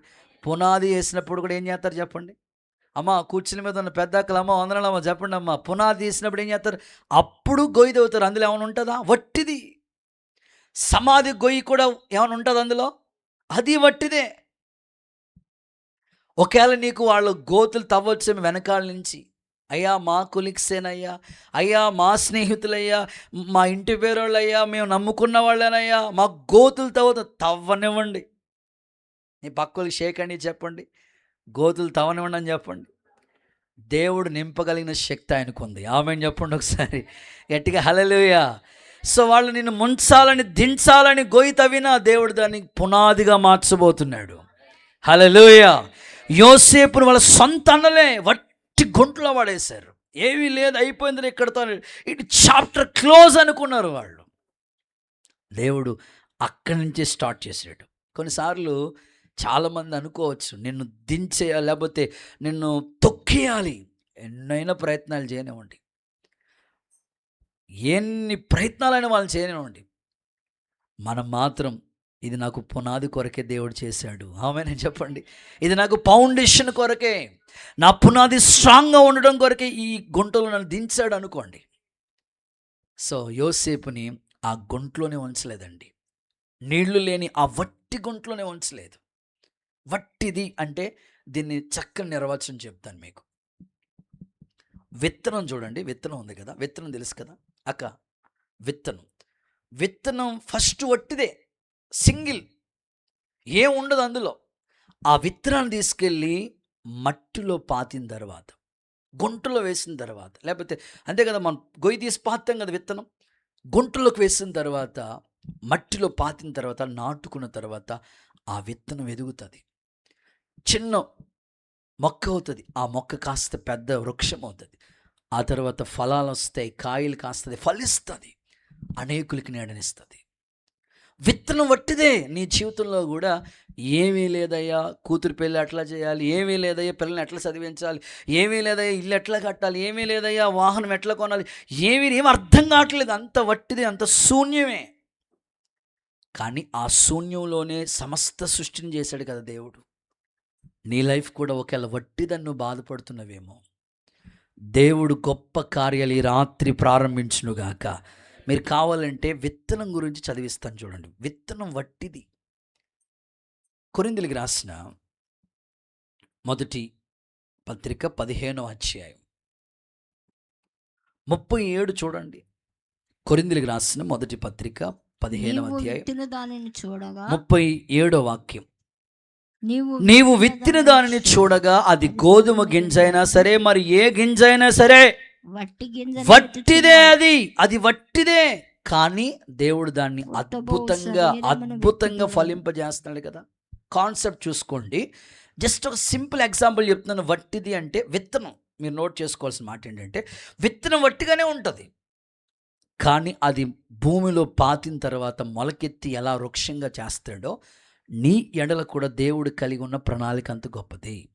నీ ఎడల ఆయన కలిగి ఉన్న దర్శనం కావచ్చు, కలలు కావచ్చు, ప్రభు ఇచ్చిన ప్రతి వాగ్దానం కావచ్చు. ఇప్పుడు మేము అమలాపురానికి వచ్చినప్పటికీ వట్టి చేతులతోనే వచ్చాం, వట్టిగా వచ్చి. మీరు ఏం కలిగి ఉండొచ్చారు అంటే ఒక దర్శనం కలిగి ఉన్నాం. మీరు ఏం కలిగి ఉన్నారో మాకు విశ్వాసం ఉంది. విశ్వాసం ఏం కనబడదు, అది కూడా వట్టిగానే ఉంటుంది, కానీ దేవుడు దాన్ని నింపటానికి సమర్థుడే. చాలామంది విశ్వాస యొక్క జీవితంలో ఈ బాధలు తట్టుకోలేక, ఈ బాధలు భరించుకోలేక, పాస్గా చచ్చిపోదాం అనుకున్నాం, ప్రార్థన చేయండి అని మెసేజ్ పెడతారు. నేను ఆమెన్ అంటాను అంతే. మరి వాళ్ళంతలా ఫిక్స్ అయిపోయినప్పుడు మరి మనం ఏం చేస్తాం? చచ్చిపోవాలి ప్రార్థన చేయమన్నప్పుడు మనం ఏమంటాం చెప్పండి? ఆగుతారా? అంటే చాలామందికి విశ్వాసం ఉండదు, ఇది జరుగుతుందని నమ్మకం ఉండదు. అలా ఫిక్స్ అయిపోతే ఇంక మేము ఎంత గట్టిగా ప్రార్థన చేసినా ఏంటి ఉపయోగం? విత్తనం వట్టిగానే ఉంటుంది, ఏం కనబడదు. ఇప్పుడు ఫర్ ఎగ్జాంపుల్ మీ వ్యక్తిగత జీవితంలో కొన్ని ఉదాహరణలు చెప్తాను, మీకు ఈజీగా అర్థం అవడం కోసం సింపుల్గా చెప్తాను. చూడండి, చేతులు ఎత్తి ఒక్కసారి హల్లెలూయా చెప్తారా? ఇంకా గట్టిగా చెప్పాలా? చేతులు ఊపుతూ చెప్పాలా? రైట్. ఒక చదువుకునే స్టూడెంట్ ఉన్నారు, లేకపోతే చదువుకునే పిల్లలు ఉన్నారు. మాస్టర్ గారిని మీరు ఎగ్జాంపుల్గా చెప్తాను చూడండి. టీచర్ గారు సిలబస్ అయ్యేదాకా నువ్వు ఏమైనా అడుగు, అన్ని డౌట్లకి క్లారిఫికేషన్ ఇస్తాడు ఆయన. ఈ క్వశ్చన్ అర్థం కావట్లేదండి, ఆన్సర్ కూడా చెప్తాడు. ఈ ప్రాబ్లం అర్థం కావట్లేదని చెప్తారు, అన్ని వివరంగా చెప్తారు. కానీ ఎగ్జామ్ టైంలో ఏం మాట్లాడు? స్తోత్రం చెప్పండి. దేవుడు కూడా అంతే. ఏంటి ప్రభు, నేను ఎన్నిసార్లు అడిగినా నువ్వేం మాట్లాడట్లేదు, నాకు సమాధానం రావట్లేదు, రిప్లై రావట్లేదు. ఏంటంటే నీకు పరీక్ష కాలం అంతే. అస్సలు ఏం మాట్లాడు ఆయన పరీక్ష టైంలో, నేను టెస్టింగ్ మాట అంతే. సిలబస్ అవగొట్టాలనేది ఆయన కాన్సెప్ట్. సిలబస్ అయ్యేదాకా నువ్వు ఎన్నైనా అడుగు, అన్నీ చెప్పాడు నీకు. ఇప్పుడు మాత్రం నువ్వు ప్రజెంట్ ఎగ్జామ్ టైంలో ఉన్నావు, స్తోత్రం చెప్పండి. ఇప్పుడు అస్సలు ఏం మాట్లాడు, మౌనంగా ఉంటాడు అంతే.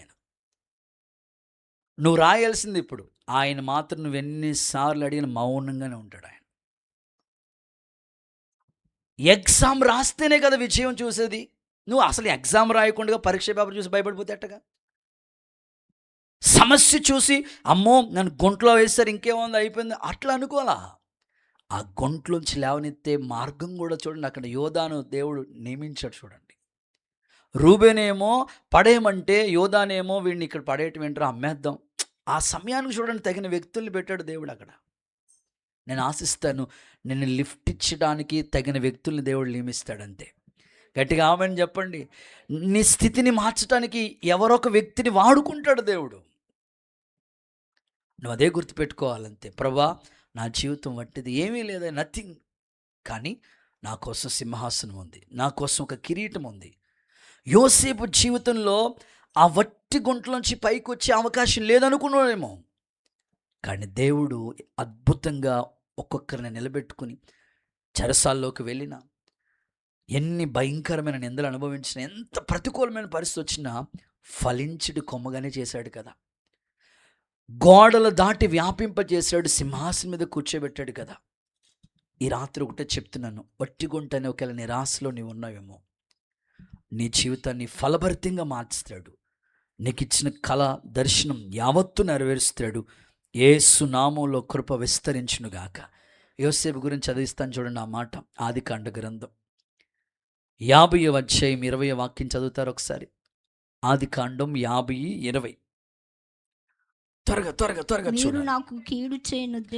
మీరు నాకు కీడు చేయాలనుకున్నారు, నేటి దినమున జరుగుచున్న కానీ నేటి దినమున జరుగుతున్నట్లుగా, అనగా ఆ మాట టిక్ చేసుకోండి, బహు ప్రజల్ని పోషించినట్లుగా, బ్రతికించినట్లుగా నువ్వు మా కోసం మేలుకే ఉద్దేశించావు. నమ్మితే చప్పట్లు కొడుతూ ఒకసారి యేసయ్యకి మహిమ.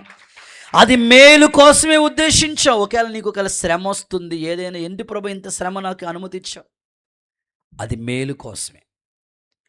యోసేపుకి ఆ శ్రమ రాకపోతే ఆయన ఒక్కడిగా ఉండేవాడేమో. ఇప్పుడు మాత్రం కరువు వస్తే అన్నలందరూ ఇతని దగ్గరకు వచ్చారు. బహుమందిని బ్రతికించడానికి ఇతను ఒక సాధనంగా దేవుడు వాడుకున్నాడు. నా ప్రార్థన, నువ్వు ఒక్కడవే కాదు, నువ్వు 10 మందికి పెట్టే స్థాయిలో నేను ఉంచబోతున్నాడు దేవుడు. అలాంటి స్థితిని నీ పిల్లలకి ఇవ్వబోతున్నాడు. ఆమేనని చెప్పి గట్టిగా. వట్టిగానే ఉంటుంది, ఏం ఉండదు, వట్టిగానే ఉంటుంది. కానీ నీ స్థితిని ఆయన మారుస్తాడు. నీ విశ్వాస పరిమాణం పెరగాలి. శ్రమలు ఎందుకు దేవుడు అనుమతిస్తాడో ఒక చిన్న ఉదాహరణ చెప్తా. ఒక పాప, చదువుకునే కుమార్తె, ఈ హాలిడేస్ ఇంటికి వచ్చింది. హాలిడేస్ అని అయిపోయిన తర్వాత మళ్ళీ వేరే కాలేజ్లో జాయిన్ అయ్యింది, హాస్టల్లో ఉండాలి. డాడీతో చెప్పింది, డాడీ నేను మరి హాస్టల్కి వెళ్ళిపోతున్నాను, ఫస్ట్ టైం కదా మీరు వచ్చి నన్ను దించి అలా వచ్చేస్తే బాగుంటుంది కదా అంటే, సరే అమ్మా నేను తోడుగా వస్తున్నాడు అన్నారు. వినాలి, వస్తానమ్మన్నాడు అని చెప్పారు. చెప్పిన వెంటనే తీసుకుని వెళ్తూ ఉన్నాడు. ఆయన ప్రక్కన కూర్చున్నారు, ఆ అమ్మాయి డ్రైవింగ్ చేస్తూ ఉంది. ఇద్దరు కలిసి కారులో వెళ్తూ ఉన్నారు. కొంచెం దూరం వెళ్ళినప్పటికి మేబీ ఒక 1/2 అవర్ జర్నీ చేసిన తర్వాత, ఒక అరగంట ప్రయాణం అయిన తర్వాత క్లైమేట్ వాతావరణం అంతా కూడా చేంజ్ అయిపోయింది. గాలేస్తూ ఉంది, వర్షపు చినుకులు పడతా ఉన్నాయి. ఎటు చూసినా కరెంటు పోయింది వెళ్ళే దారిలో, చెట్లు పడిపోతూ ఉన్నాయి. అక్కడక్కడ రోడ్డు మీద బైక్లన్నీ ఆపేసి ఉంచారు, అక్కడక్కడ లారీలు ఆగిపోయి ఉన్నాయి, అక్కడక్కడ వ్యాన్లన్నీ ఆగిపోయినాయి. ఇంక వెళ్ళటానికి ఛాన్స్ లేదు, అవకాశం లేదు. పాప అంటుంది, డాడీ ఇంక మనం ఈరోజు వెళ్ళలేమేమో. చూస్తే వాతావరణం చేంజ్ అయిపోయింది, క్లైమేట్ మారిపోయింది, ప్రత్యేకంగా అంత చీకటి పడిపోయింది, కరెంట్ లేదు, ప్రత్యేకంగా చెట్లు పడిపోతున్నాయి. ఇక వెళ్ళలేమేమో, ఇంకా ఆగిపోతాం డాడీ, ఎక్కడైనా ఆగిపోతాం డాడీ అంటే, ఆ ప్రక్కనే కూర్చున్న డాడీ అంటాడు, లేదమ్మా పర్వాలేదు, వర్షం వచ్చినా కొంచెం చక్కగా స్లోగా వెళ్దాం, ఏం పర్వాలేదు, స్లోగా వెళ్దాం, అలాగే డ్రైవ్ చేయాలి. లేదు డాడీ భయంగా ఉంది డాడీ, నేను వెళ్ళలేను, నా వల్ల కాదు. లేదమ్మా నడు అని ఎంకరేజ్ చేశాడు డాడీ. కొంచెం దూరం ఒక 10 నిమిషాలు అలాగ దాటి ఆ వర్షం గాలి అవన్నీ దాటుకుంటూ 10 నిమిషాలు ప్రయాణం చేసి ఇలా యూటర్న్ తీసుకున్న తర్వాతకి వెళ్ళి చూస్తే అక్కడ మబ్బు తొలగిపోయింది, అక్కడ సూర్యుడు ఉదయిస్తున్నాడు, క్లైమేట్ అంతా మారిపోయి వెండ వాతావరణం కనబడుతుంది, చక్కటి వాతావరణం. సో 1 అవర్ జర్నీ చేసిన తర్వాత వాళ్ళు వెళ్ళవలసిన గమ్యస్థానానికి చేరుకున్నారు. ఆ పాపతో వాళ్ళ నాన్న అంటాడు, అమ్మా ఇక్కడ ఆగిపోతే మనం అక్కడికి వెళ్ళేవాళ్ళం కాదు. వెళ్ళు అనే ఒక మాట చెప్పాను నేను, నువ్వు ఆ మాటని మా నాన్న నాకు తోడుగా ఉన్నాడనే ధైర్యంతో నువ్వు డ్రైవ్ చేసావు, కనుకనే ఈ గమ్యానికి నువ్వు చేరుకున్నావు. నేను చెప్పే పాఠం ఏమిటంటే, శ్రమలో నువ్వు ఆగిపోతే నీకు ఇచ్చిన దర్శనం కళ నెరవేరదు, దాన్ని దాటుకుని వెళ్ళాలి. దేవుడు యోసేపుకి సరసాల్లో ఉన్న తోడుగా ఉన్నాడు, ఎక్కడికి వెళ్ళినా తోడుగా ఉన్నాడు. ప్రభు నువ్వు ఏ శ్రమలో ఉన్నా నేను శ్రమలో నీకు తోడై ఉంటానని వాగ్దానం ఇచ్చాడు. దేవుడికి స్తోత్రం చెప్పు గట్టిగా. ఎప్పుడు నిన్ను ఒంటరిగా విడిచిపెట్టే దేవుడు కాదు ఆయన. నువ్వు నమ్మితేనే ఒక్క అడుగు ముందుకు వేయగలిగితే ఖచ్చితంగా ఈ వట్టి గుంటలోంచి దేవుడు లేవనెత్తునుగాక, నిరాశలోంచి దేవుడు పైకి లేవనెత్తునుగాక, అద్భుతము జరుగునుగాక. ఇందులోనే రూతు జీవితాన్ని గురించి కూడా ఎగ్జాంపుల్గా చెప్తా. రూతు జీవితం అంతా వట్టిగానే మిగిలిపోయింది, ఎందుకంటే మోడైపోయిన జీవితం అనుకోవాలి ఒక మాటలో. నయోమి అన్నది అక్కడికే, అమ్మా వెళ్ళిపోండి అమ్మ, మీరు నాకు కూతుర్లు అంటోళ్ళు, ఇప్పుడు నేను మరలా పిల్లల్ని కానీ వాళ్ళని పెళ్లి చేయటానికి అంత స్తోమత నాకు లేదు, మీరు ప్లాన్ చేసుకోండి అని చెప్పేశారు. ఆ ప్రతికూలమైన పరిస్థితుల మధ్యలో ఎవరు వెళ్ళిపోయినా వెళ్ళిపోయినా నేను మాత్రం నీతోనే ఉంటానయ్యా, నీతోనే ఉంటానయ్యా అని, నీ దేవుడే నా దేవుడు, నీ జనమే నా జనం, నువ్వెక్కడికి వెళ్తావో నేను అక్కడ ఉంటాను అని అట్లా ఒక ఫిక్స్డ్ అయిపోయింది. ఆ డెడికేషన్తో ఆ తల్లి రూతమ్మ అలా ఉండిపోయింది. అప్పుడు నయోమంటది, మనకి సమీప బంధువు ఒక ఆయన ఉన్నాడు బోయాసు, ఆ పొలంలోకి వెళ్ళి ఒకసారి పరగ తీసుకురా అని చెప్పింది. వెళ్ళింది, ఆ పొలంలోకి వెళ్ళి, నీ సెలవైతేనే వెళ్తాను. వెళ్ళింది, అక్కడ యవనస్తులు ఉన్నారు, గమనించారు ఈమె పద్ధతి. బోయాసు గమనించాడు, ఆదరించి ప్రేమగా మాట్లాడాడు. ఆమె పరగ తీసుకొచ్చి కొన్ని మిగిల్స్తుందట. అలాగా రోజులు గడుస్తూ ఉన్నాయి. విచిత్రమైన సంగతి ఏంటంటే, ఒక పని మనిషిగా వెళ్ళింది, వట్టిగా వెళ్ళింది. బోయాస్ అంటున్నాడు, ఒక అద్భుతమైన మాట అంటున్నాడు, నేను వట్టి చేతులతో పంపనమ్మని 6 యవలు కొలిసి ఆమెకిచ్చాడు. చూద్దాం ఆ మాట. రూతు గ్రంథం 3వ అధ్యాయం 17వ వాక్యం చూస్తారా? రూతు గ్రంథం 3వ అధ్యాయం 17వ వాక్యం. నీవు వట్టి చేతులతో నీ అత్త ఇంటికి వెళ్ళొద్దు చెప్పి అతడు ఈ 6 కొలల యవలు నాకిచ్చాను. నమ్మితే ఆమేనని చెప్పండి ఒకసారి, చప్పట్లు కొట్టండి ఒకసారి. నమ్మితే నిన్ను వట్టి చేతులతో, ఈ సంపూర్ణ రాత్రి ప్రార్థనకు వచ్చిన నిన్ను వట్టి చేతులతో ఆయన పంపించాడు. ఆయన నీకు తగినట్లుగానే కొలిచి దీవించి తిరిగి పంపించును గాక. నమ్మితే ఆమెనని చెప్పండి. ఎప్పుడు తన పిల్లల్ని వట్టి చేతులతో పంపడు ఆయన. కొంతమందికి ఆన్లైన్ ప్రేయర్ అంటే ఎందుకు వెళ్ళి నిద్ర పోగొట్టుకోవటం ఏంటంట, ఎందుకు వెళ్ళి అనవసరంగా నిద్ర పోగొట్టుకోవటం, ఒక్క రాత్రి నిద్ర వారం రోజులు పగల నిద్రతో సమానం. ఏమనుకుంటున్నావో ఆరోగ్యం అసలు గ్లామర్ తగ్గిపోతుంది. దేవుడికి స్తోత్రం. ఇట్లా అంటారు నిన్ను ఊరకనే పంపించడం ఆయన, వట్టి చేతులతో ఏం పంపించడం. ఏమంటే పని కోసం వెళ్ళిన ఆమెనే ఆయన ఉత్తి చేతుల్లో పంపించలేకపోతే నువ్వు పనుండొచ్చావు కదా దేవుని పాదాల దగ్గరికి, ఎందుకు నేను ఉత్తినే పంపించాలనుకుంటున్నావు? నీకెన్నో పనులున్నాయి, అన్నీ వదులుకొని వచ్చావంటే నిన్నెందుకు ఉత్తి చేతులతో పంపిస్తాడు ఆయన? ఖచ్చితంగా కొలుస్తాడు. నువ్వు ఏ కొలతతో కొలుస్తావో అన్నీ ఆయన కౌంట్ చేస్తాడు. యేసు నామములో సమృద్ధిగా మేలు చేయునుగాక, సర్వ సంపదనిచ్చి పంపునుగాక, గొప్ప కార్యాలు జరుగునుగాక. ఇంకా దీనికి ఇంకొక ఎగ్జాంపుల్ బైబిల్ నుంచి చెప్తాను. అప్పులైపోయింది కదా తల్లి. భక్తి కలిగిన వాడే తన భర్త. నేను అనుకుంటాను, మరి భక్తి కలిగినోడు ఎందుకు అప్పు చేయాలి అసలు? మీరు ఈ రోజు నుంచి ఒక నిర్ణయానికి వచ్చేసేయాలి. భక్తి కలిగిన వాళ్ళందరూ అప్పులు ఈ రోజు నుంచే యేసు నామములో నీకే బాబా, నీకే బాబా. మీరు ఒక నిర్ణయానికి రావాలి. నేను ఎప్పుడు చెప్తుంటాను, అప్పు అంటే ఇక్కడ గొయ్యి తీసి మళ్ళీ అక్కడ గుంట, మళ్ళీ ఇక్కడ గొయ్యి తీసి అట్లా. సో ఇప్పటి వరకు చేసినవి చాలు. ఇక మీదట ఒక నిర్ణయానికి వచ్చేసండి, ఫిక్స్ అయిపోండి.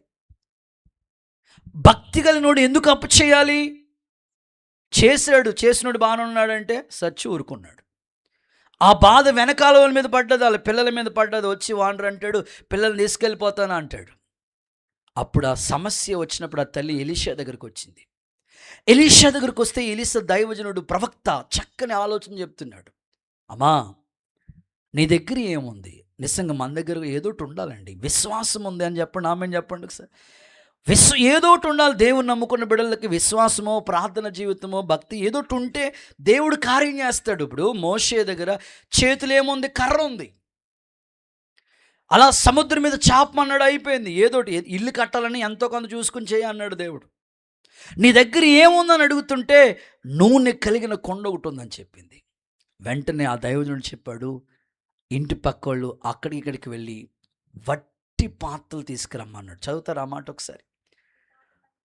రాసుల 2వ గ్రంథం 4వ అధ్యాయం 3వ వాక్యం.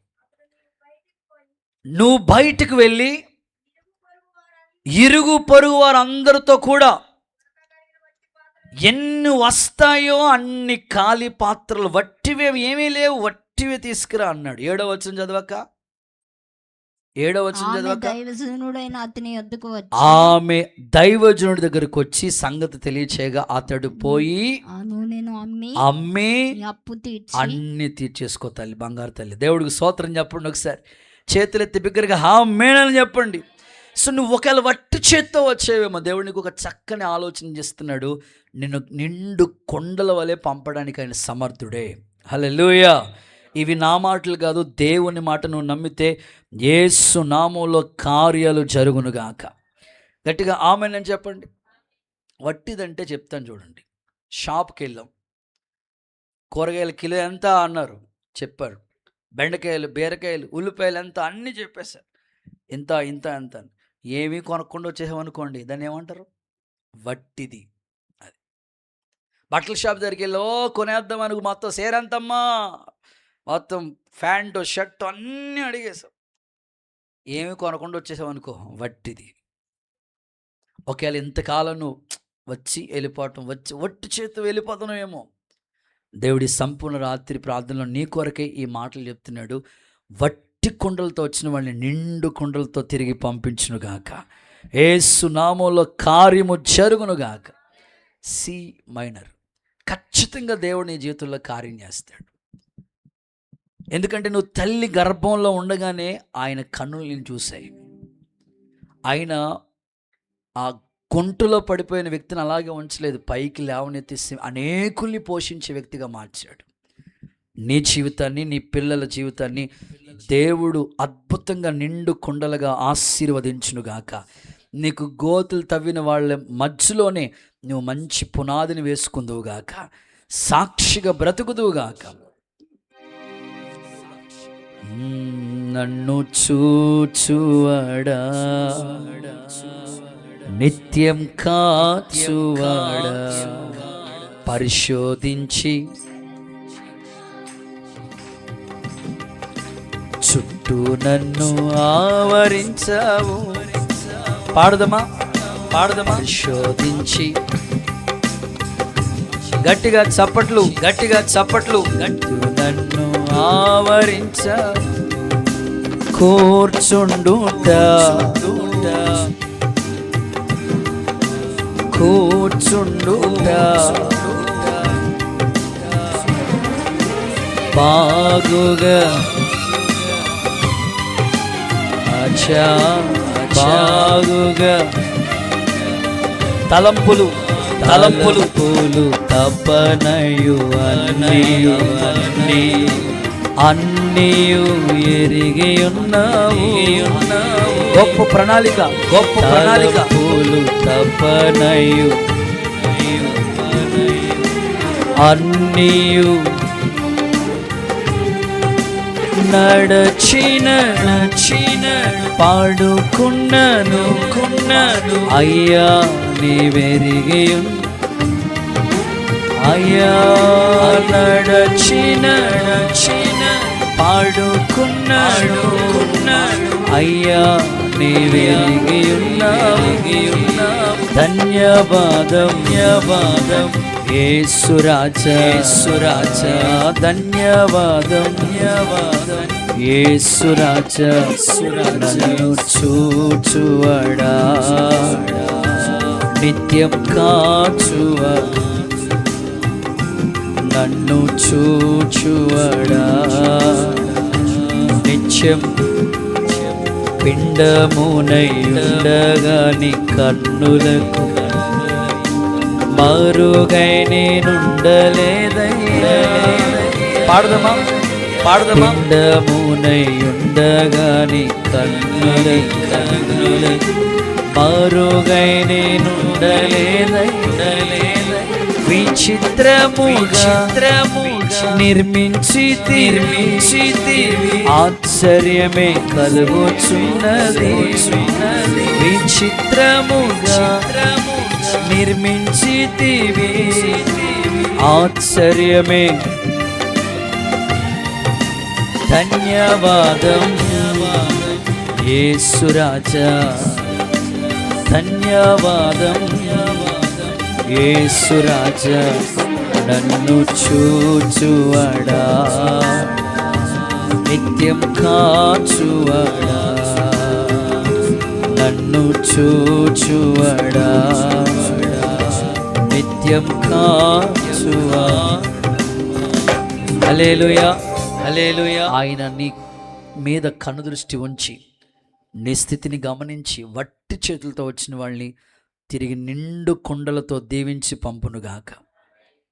చివరి మాట, ఆఖరి మాట చెప్పి ముగిస్తాను. ఒకటి చెప్పాలి, నాశనకరమైన గుంటలోంచి ఆయన విడిపిస్తాడు. 2, వట్టి గుంటలోంచి విడిపిస్తాడు. 3వది, ఇర్మియా గ్రంథం 38వ అధ్యాయం 6-7 వాక్యాలు భక్తులు చదువుతారు, ఆలకిద్దాం. ఇర్మియా గ్రంథం వారు ఇర్మియాను పట్టుకొని, ఇర్మియా గ్రంథం 38వ అధ్యాయం 6-7 వాక్యాలు. వారు ఇర్మియాను పట్టుకుని కారాగృహంలోనున్న రాజకుమారుడు మల్కియా గోతిలోనికి దింపిరి. మల్కియా గోతులోకి తీసుకెళ్ళిపోయాడు. అందులోకి ఇర్మియాను దించారు, తాళ్లతో దించేశారు. ఆ గోతులో నీళ్లు లేవు, బురద మాత్రమే ఉంది. చాలు. 3వది, బురద గుంట. స్తోత్రం చెప్పండి. ఏ గుంట ఇది? బురద గుంట. ప్రతిదానికి మీకు ఆత్మీయంగా చెప్తున్నాను. నాశనకరమైన గుంట అంటే అది పాతాళం, పాపం, వేశ్య జీవితం. వట్టి గుంట నిరాశ, ఏమీ లేదు, కానీ ఫలింపు దేవుడు నీకు ఇస్తాడు. సో 3వది, థర్డ్ వన్, బురద గుంట. దీన్ని కొంచెం ఆత్మీయంగా చెప్తాను. నమ్మితే 2 చేతులెత్తి ఒకసారి ఆమేనని చెప్తారా? హల్లెలూయా చెప్తారా? బబులోను రాజు చేతికి ఈ పట్టణాన్ని దేవుడు అప్పగించేస్తున్నాడని ఇర్మియా ఒక ప్రకటన చేశాడు. ప్రవక్తలు, దైవజనులు జరగబోయేది చెప్తారు వాళ్ళు. బబులోను రాజు చేతికి దేవుడు ఈ పట్టణాన్ని అప్పగించేస్తున్నాడని చెప్తే కొంతమంది మాస్టర్ ప్లాన్ చేసి ఇర్మియాని తీసుకెళ్ళి ఈ ఈ మాట ఇలా ఇలా చెప్తున్నాడయ్యా అని రాజు దగ్గరికి ఆ సమాచారం తీసుకెళ్లారు. రాజు అన్నాడు, మీ చేతిలో ఉన్నాడు, మీ ఇష్టం వచ్చినట్టు చేసుకోండి అన్నాడు. వెంటనే వాళ్ళందరూ కలిసి తాళ్లతో ఆ ఇర్మియాని తీసుకెళ్ళి గుంటలోకి దించేశారు. అది నీళ్లు లేవు, ఓన్లీ బురద మాత్రమే ఉంది. బురద గుంటలో దించేశారు. ఒక మాటలో చెప్పాలంటే కొట్టుమెట్లాడిపోయిన ప్రాణం మాట బురద గుంటది. అయితే నేను ఎప్పుడు చెప్తా ఉంటాను, ఏ పరిస్థితుల్లో దిగిపోయిన వ్యక్తిని కూడా దేవుడు మరలా లేవనెత్తడానికి ఒక అవకాశం ఇస్తాడు. దేవుడు ప్రతి వ్యక్తికి అవకాశాలు దేవుడు ఇస్తూ ఉంటాడు, దాన్ని మనం సద్వినియోగం చేసుకోవాలి. అక్కడ పరిస్థితి అలా ఉంటుంటే ఎబెద్మెలెకు అనే వ్యక్తితో దేవుడు మాట్లాడి ఆ వ్యక్తిని నిర్ణయించుకుని రాజు దగ్గరికి బయలుదేరి, ఒక షండు మాట ఆయన బయలుదేరి వెళ్తాడు. అయ్యా రాజా, ఇలాంటి ప్రవక్తను మీకు ఏదో జరగబోతుంది చెప్తే దానికోసమే ఈ వ్యక్తిని ఇలా దించేస్తారా ఏంటి మీరు ఇలాగనని ఆ రాజుని అడిగితే ఆ రాజు అంటాడు, సరే మరలా నువ్వు లేవనెత్తని చెప్తే కొంతమంది ఒక 30 మందిని సహాయం తీసుకుని ఒక తాడును దించి అద్భుతంగా ఆ వ్యక్తిని బురద గుంటలోంచి అలా పైకి లేవనెత్తారు. సో మూడవదిగా నేను చెప్పాలనుకునేది ఏంటంటే, ఈ బురద గుంట దేనికి గుర్తుగా ఉందంటే నిందలు, అవమానాలు. చెప్పండి, నాతో పాటు చెప్పండి, నిందలు. నోట్ చేయండి అయ్యా, నిందలు. ఆ బురద అంటే ఇప్పుడు మీరు వెళ్ళిపోతున్న ఆ మట్టి బురద మీ నెత్తి మీద వేయటం కాదు. నిందలు, అవమానాలు. ఒక బురద, ఒక ప్రవక్తనే బురద గుంటలో పడేశారంటే ప్రస్తుతం మీరు ఆలోచించండి, ఇప్పుడు సేవలో ఉన్న సేవకుల మీదే ఏదో ఒక నింద వేసేయాల, అనేయాలి. అసలు ముందు అనేసేయాలి. అప్పుడు దాకా వాళ్ళకి ప్రాణం ఏసు రక్తం మీద ఏమంటారు దాన్ని, ప్రాణం కుదురు పడదన్నమాట. అనేయాలి, మాట అనేయాలి. చాలామందిని మీరు చూడండి, ప్రస్తుత కాలంలో నిందలు వేసేవాళ్ళు ఎక్కువగా ఉంటారు, అవమానించే వాళ్ళు ఎక్కువ మంది ఉంటారు. ప్రవక్త ఇర్మియానే బురద గుంటలో పడేశారు. నీ సంగతి నా సంగతి ఏంటంటారు? అసలు ప్రవక్తే ఆయన. బురద ఈక్వల్ టు నింద, అవమానం. ఒకవేళ నీ మీద కూడా చాలామంది బురద జల్లుతున్నారేమో, నిన్ను కూడా హేళన చేస్తున్నారేమో. పలానా సహోదరు ఇలాగా, పలానా సహోదరుడు ఇలాగా. ఓ అమ్మో, వాళ్ళు చాలా భక్తి పొరలా కనబడతారు, కానీ అమ్మో వాళ్ళు ఎట్లాగాని నేను ఒకవేళ అవమానించవచ్చేమో, నిందించవచ్చు.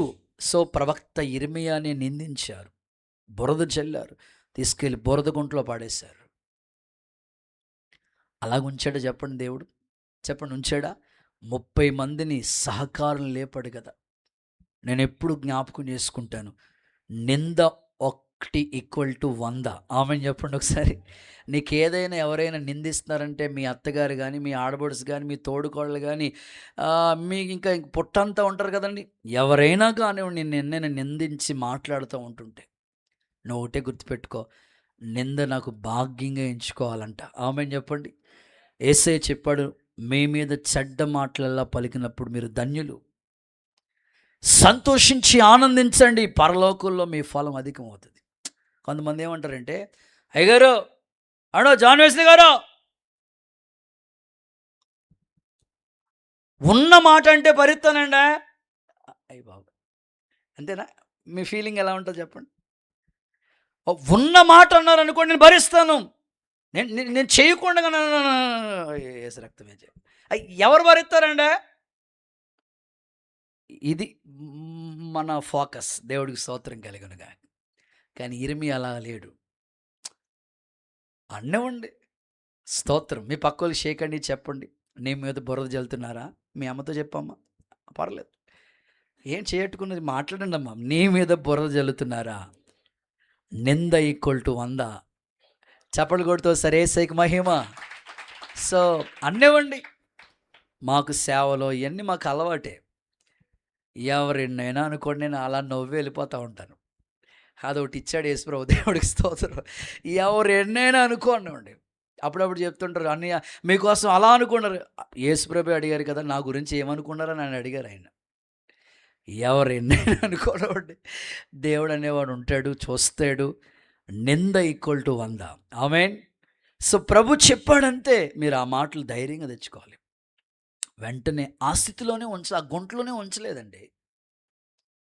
30 మంది సహకారులు ఇచ్చి లేవనెత్తాడు కదా. ఒకవేళ నిందలు, ఒకవేళ నీకు వివాహం కావట్లేదు, పెళ్లి ప్రయత్నాలు చేస్తూ ఉన్నారు, నిందించే వాళ్ళు ఉంటారు. వచ్చిన సంబంధాలు చెడగొట్టే వాళ్ళు ఉంటారు. ఒకవేళ వివాహమైన సంతానం లేదు, నిందించే వాళ్ళు ఉంటారు. సేవ ఫలించట్లేదు, నిందించే వాళ్ళు ఉంటారు. సేవకని వచ్చావు కదా, ఏం చేశాడు దేవుడు నీకని అవమానించే వాళ్ళు ఉంటారు. ఎన్నైనా నిందించినవ్వండి, ఆ గుంటలోంచే దేవుడు నేను ఉంచాడు, కానీ అక్కడి నుంచి లేవనెత్తుతాడు. అది మాత్రం వాస్తవం. బైబిల్లో దానియేలు, చెప్పండి, దానియేలు మీద ఏదైనా నింద మోపాలని కనిపెడుతున్నారంట, భూతద్దం పెట్టి చూస్తున్నారంట.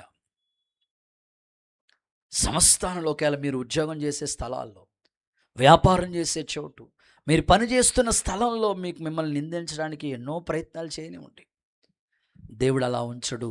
ఆ బురదలోంచి పైకి లేవనెత్తుతాడు. ఇది వాస్తవం. గట్టిగా ఆమేన్ చెప్పండి ఒకసారి. హుషారుగా హల్లెలూయా చెప్పండి. చూడండి, ఒక మాట చదివిస్తాను. యోబు గ్రంథం 8:11 చూడండి. 8:11. బురద లేకుండా జమ్ము పెరుగునా? ఏంటక్క? బురద లేకుండా జమ్ము పెరుగుతుందా? లేదు. లేకుండా చాలు సబ్జెక్ట్ వచ్చింది. బురద లేకుండా జమ్ము గడ్డి పెరుగుతుందా? లేదు. ఇప్పుడు తామర పుష్పం ఉంది, ఎక్కడ ఉంటుంది? బురదలోనే ఉంటుంది. వాళ్ళు నిందించాలని ప్రయత్నం చేసుకునే వాళ్ళు చేసుకోనివ్వండి, ఎన్ని ప్రయత్నాలు చేసుకుని. ఇంకో మాటలో చెప్పనా, నీ గురించి తెలియకుండా అద్భుతంగా వాళ్ళు అడ్వర్టైజ్మెంట్ చేస్తున్నారు. దేవుడికి స్తోత్రం చెప్పండి ఒకసారి. నువ్వు అదే గుర్తుపెట్టుకోవాలి. ఇప్పుడు మేము సేవలో ఉన్నాం, సేవకులం. మమ్మల్ని అప్పుడప్పుడు అనేకమైన స్థలాలకు వెళ్తూ ఉంటాం. ఇప్పుడు మేము ఇదే డ్యూటీలో ఉన్నాం, దేవుని పనిలోనే ఉన్నాం, పరిచర్య, సేవ ఇదే దర్శనంతో పరిగెడుతున్నాం. సమాజంలో ఉండే వాళ్ళకి సేవ మీద దృష్టి పెట్టకుండా లోక సంబంధమైన ఎన్నో కార్యాల్లో వాళ్ళు ఇన్వాల్వ్ అయి ఉంటారు. వాళ్ళ సేవ అలాగే ఉంది, మన సేవ అంతము వరకు అలా పెరుగుతూ ఉంది. ఇప్పుడు వాళ్ళకి మనం కనబడిన వెంటనే ఇంకా ద్వేషం వచ్చేసి వాళ్ళు ఏం మాట్లాడతారంటే, బిషప్ జాన్ వెస్లీ గారు, ఆమెను అనుకుంటాను నేను. ఈ మధ్యలో డాక్టర్ జాన్ వెస్లీ అని పిలుస్తున్నారు, ఆమెను అనుకుంటున్నాను. ఇంకంతే, ఇంకేం చేస్తాం మరి. ఎన్నైనా అనుకోనివ్వండి, మీ పాస్ గారికి అసలు ఖాళీ ఉండదు, అంతే. ఆమె ఏంటి ఈ మధ్యలో రాష్ట్రాలు దాటి వెళ్ళిపోతారు, అక్కడ కూడా సంఘం ఉంది మాకు అని చెప్పండి. ఆమె మొన్న జస్ట్ జిల్లా దాటిచ్చాడు, మొన్న వైజాగ్లోకి వెళ్ళాం బ్రాంచ్. ఇప్పుడు రాష్ట్రం దాటిన తర్వాత ఏమో ఏ దేశానికి తీసుకెళ్తాడో తెలియదు. ఎన్నైనా అనుకోనివ్వండి, మనం ఒకటే అనుకోవాలి, ప్రభువా, జమ్ము గడ్డి పెరగటానికి బురద లేకుండా పెరగదు. అది తామర పుష్పం బురదలోనే పెరుగుతుంది. అభివృద్ధి తామర పుష్పం పెరిగినట్లుగా నేను అభివృద్ధి చేస్తానన్నాడు దేవుడు. అందుకని నిందలు వచ్చినాయి, అందరూ నిందిస్తున్నారు, నేను ఎవరి కోసం బతకాలి ఏంటి, అలా అనుకోకూడదు. మనం నిందించే వాళ్ళు నిందిస్తూనే ఉంటారు, అవమానించే వాళ్ళు అవమానిస్తూనే ఉంటారు. అందుకే లేఖనంలో చదివిస్తాను చూడండి, మత్తయి సువార్త అనుకుంటా 5వ అధ్యాయం, ప్రభు చెప్పిన మాట 11-12 వాక్యాలు చూడండి.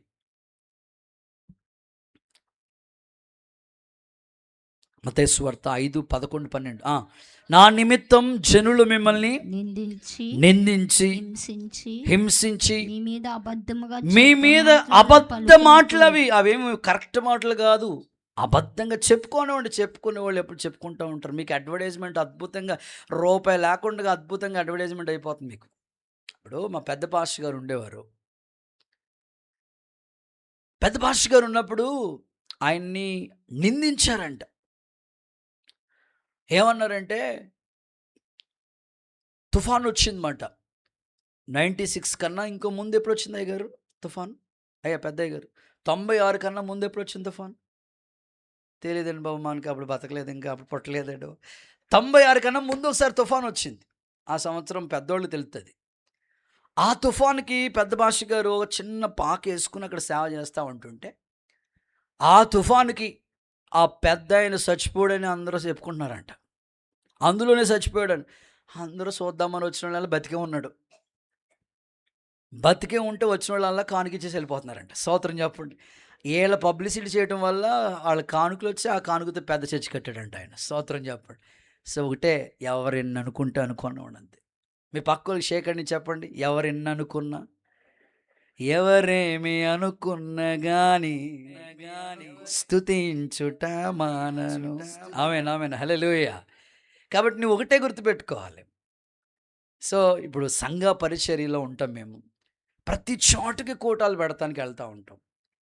ఎక్కడ చూసినా వీళ్ళే కనబడుతున్నారంటే మరి మా పని అది, మేము పరిగెడతానే ఉంటాం.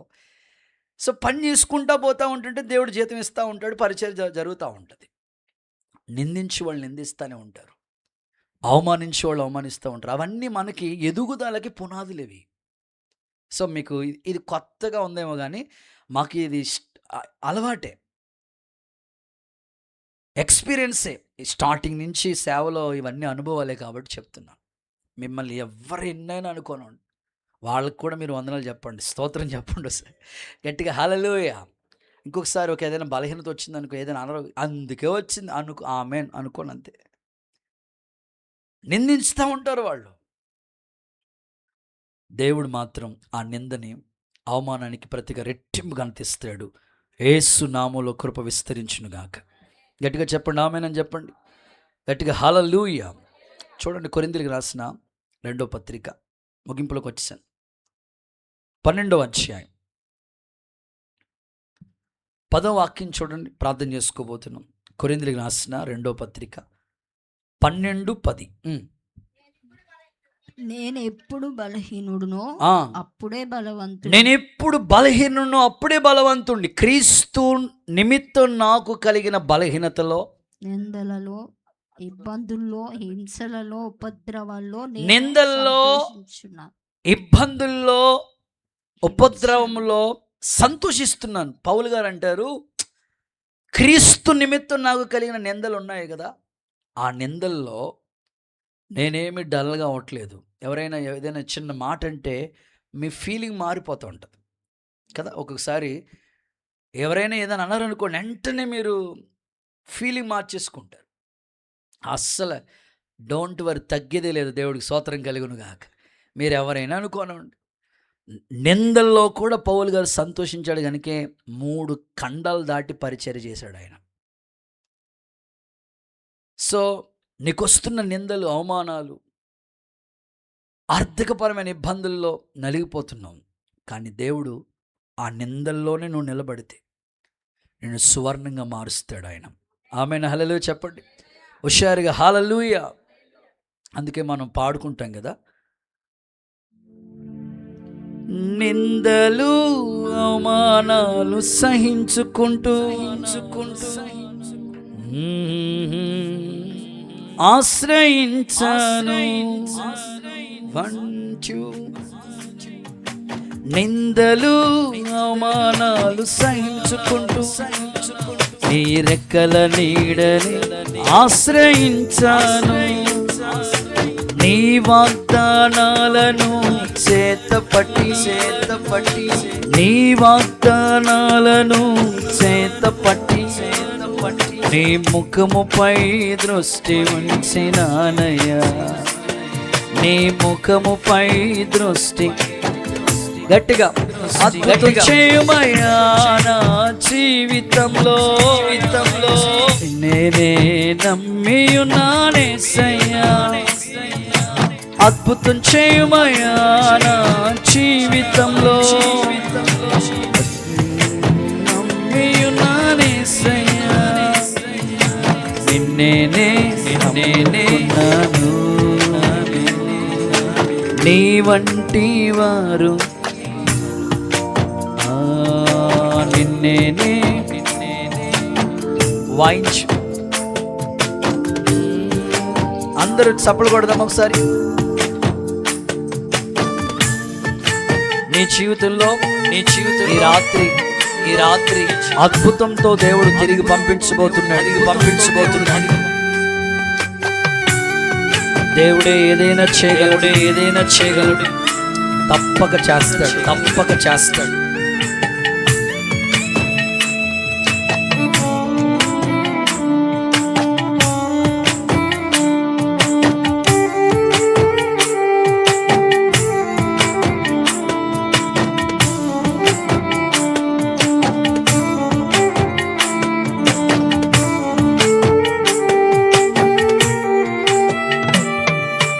నీవే ఏదైనా చెయ్యాలంటూ నీ కార్యాలకే ఎదురు చూస్తున్నాను. నీవే ఏదైనా చెయ్యాలంటూ నీ కార్యాలకే ఎదురు చూస్తున్నాను. తప్పక చేస్తావని నిన్ను నమ్మి, తప్పక చేస్తావని నిన్ను నమ్మి, నీ కరముపై దృష్టి ఉంచినానయ్య, నీ కరముపై దృష్టి ఉంచిన. చేతులెత్తి అద్భుతం చేయమయ్యా నా జీవితంలో, నిన్నే నేను అయ్యా అద్భుతం చేయమయ్యా నా జీవితంలో, నేనే నేనే నమ్ముకున్నాను. నీ వంటి వారు ఎవరయ్యా, ఎవరయ్యా, నిన్నేనే నాను. నీ వంటి వారు లేరయ్యా. హల్లెలూయా, హల్లెలూయా. తప్పకుండా ఆ యిర్మీయాను గోతులోంచి లేవనెత్తడానికి 30 మందిని దేవుడు అక్కడ సమకూర్చాడు. నీకు కూడా నువ్వు ఉన్న పరిస్థితిలోంచి నిన్ను లిఫ్ట్ ఇవ్వటానికి తగిన సహకారులను దేవుడు అనుగ్రహించునుగాక. నీ నిందకు ప్రతిగా రెట్టింపు ఘనతను దేవుడు ఇచ్చునుగాక. నీ అవమానానికి ప్రతిగా రెట్టింపు ఘనతను దేవుడు నీకు ఇచ్చునుగాక. నాకు ఇప్పటికీ ఆశ్చర్యమండి, కొన్నిసార్లు జనాలు మాట్లాడుకునే మాటలు, వాళ్ళు ఉంటున్న మాటలు వింటూ ఉంటుంటే గుండె వేదనతో గుండె బరువెక్కిపోతూ ఉంటుంది. కానీ వారి మధ్యలోనే దేవుడు మనల్ని తలగా నియమిస్తూ ఉంటాడు. అది మాత్రం మీరు గుర్తుపెట్టుకోవాలి. మీకు ఎక్కడ అవమానం వచ్చిందో అక్కడే మీ తల పైకెత్తబడుతుంది. కాబట్టి ధైర్యంగా మీరు ఉండండి. దేవుడు ఈ రాత్రి ఒక వాగ్దానంతో కూడిన మాట చెప్పాడు. వారు పడిపోయిన స్థితిలోంచి నేను వారి గుంటలోంచి వాడిని లేవనెత్తుతానని చెప్పాడు. ఏ గుంటలో ఒకవేళ నీ స్థితులు, నీ పరిస్థితులు ఉన్నాయో, ముచ్చటగా 3 మాటలు ఆత్మదేవుని సహాయంతో మీకు చెప్పాను. 1, నాశనకరమైన గుంటలో ఒకవేళ ఉన్నావేమో, పాపం వైపుకి, పాతాళం వైపుకి, ఒకవేళ పాపపు సంబంధమైన జీవితానికి అలవాటు పట్టడానికి అపవాది ప్రేరేపిస్తున్నాడేమో, ఆ స్థితిలోంచి దేవుడు లేవనెత్తాలనుకుంటున్నాడు. నెంబర్ 2, వట్టి గుంట, నిరాశ ఏమీ లేదు, కానీ నీ ఆశలు చిగురించేటట్లుగా నిన్ను నిండు కుండలుగా చేయాలని ఆశిస్తాడు. 3వది, చివరిది, బురద గుంట, నిందలు అవమానాలు నీకు ఎదురవుతున్నాయేమో, వాటిలోంచి లేవనెత్తుతాడు, సహకారం నీకు ఇస్తాడు. యిర్మీయాను అలా ఉంచలేదు, ప్రవక్తగా స్థిరపరిచాడు, అనేకులకి దీవెనగా మార్చాడు. ఈరోజు నీ జీవితాన్ని కూడా అలా మారుస్తాడు. ఈ మాటలు, ఈ సంపూర్ణ రాత్రి ఉపవాస ప్రార్థనలో పాల్గొన్న మీ అందరికీ ఈ మాటలు దీవెనకరంగా ఉండాలని కోరుకుంటూ ఈ కొద్ది మాటలు దేవుడు మన వెనుకల్లో దీవించునుగాక. అందరూ అలాగే లేచిన పడండి, ఒక చిన్న ప్రార్థన చేసుకుని ఈ కూడిక మనం ముగించుకోబోతున్నాం.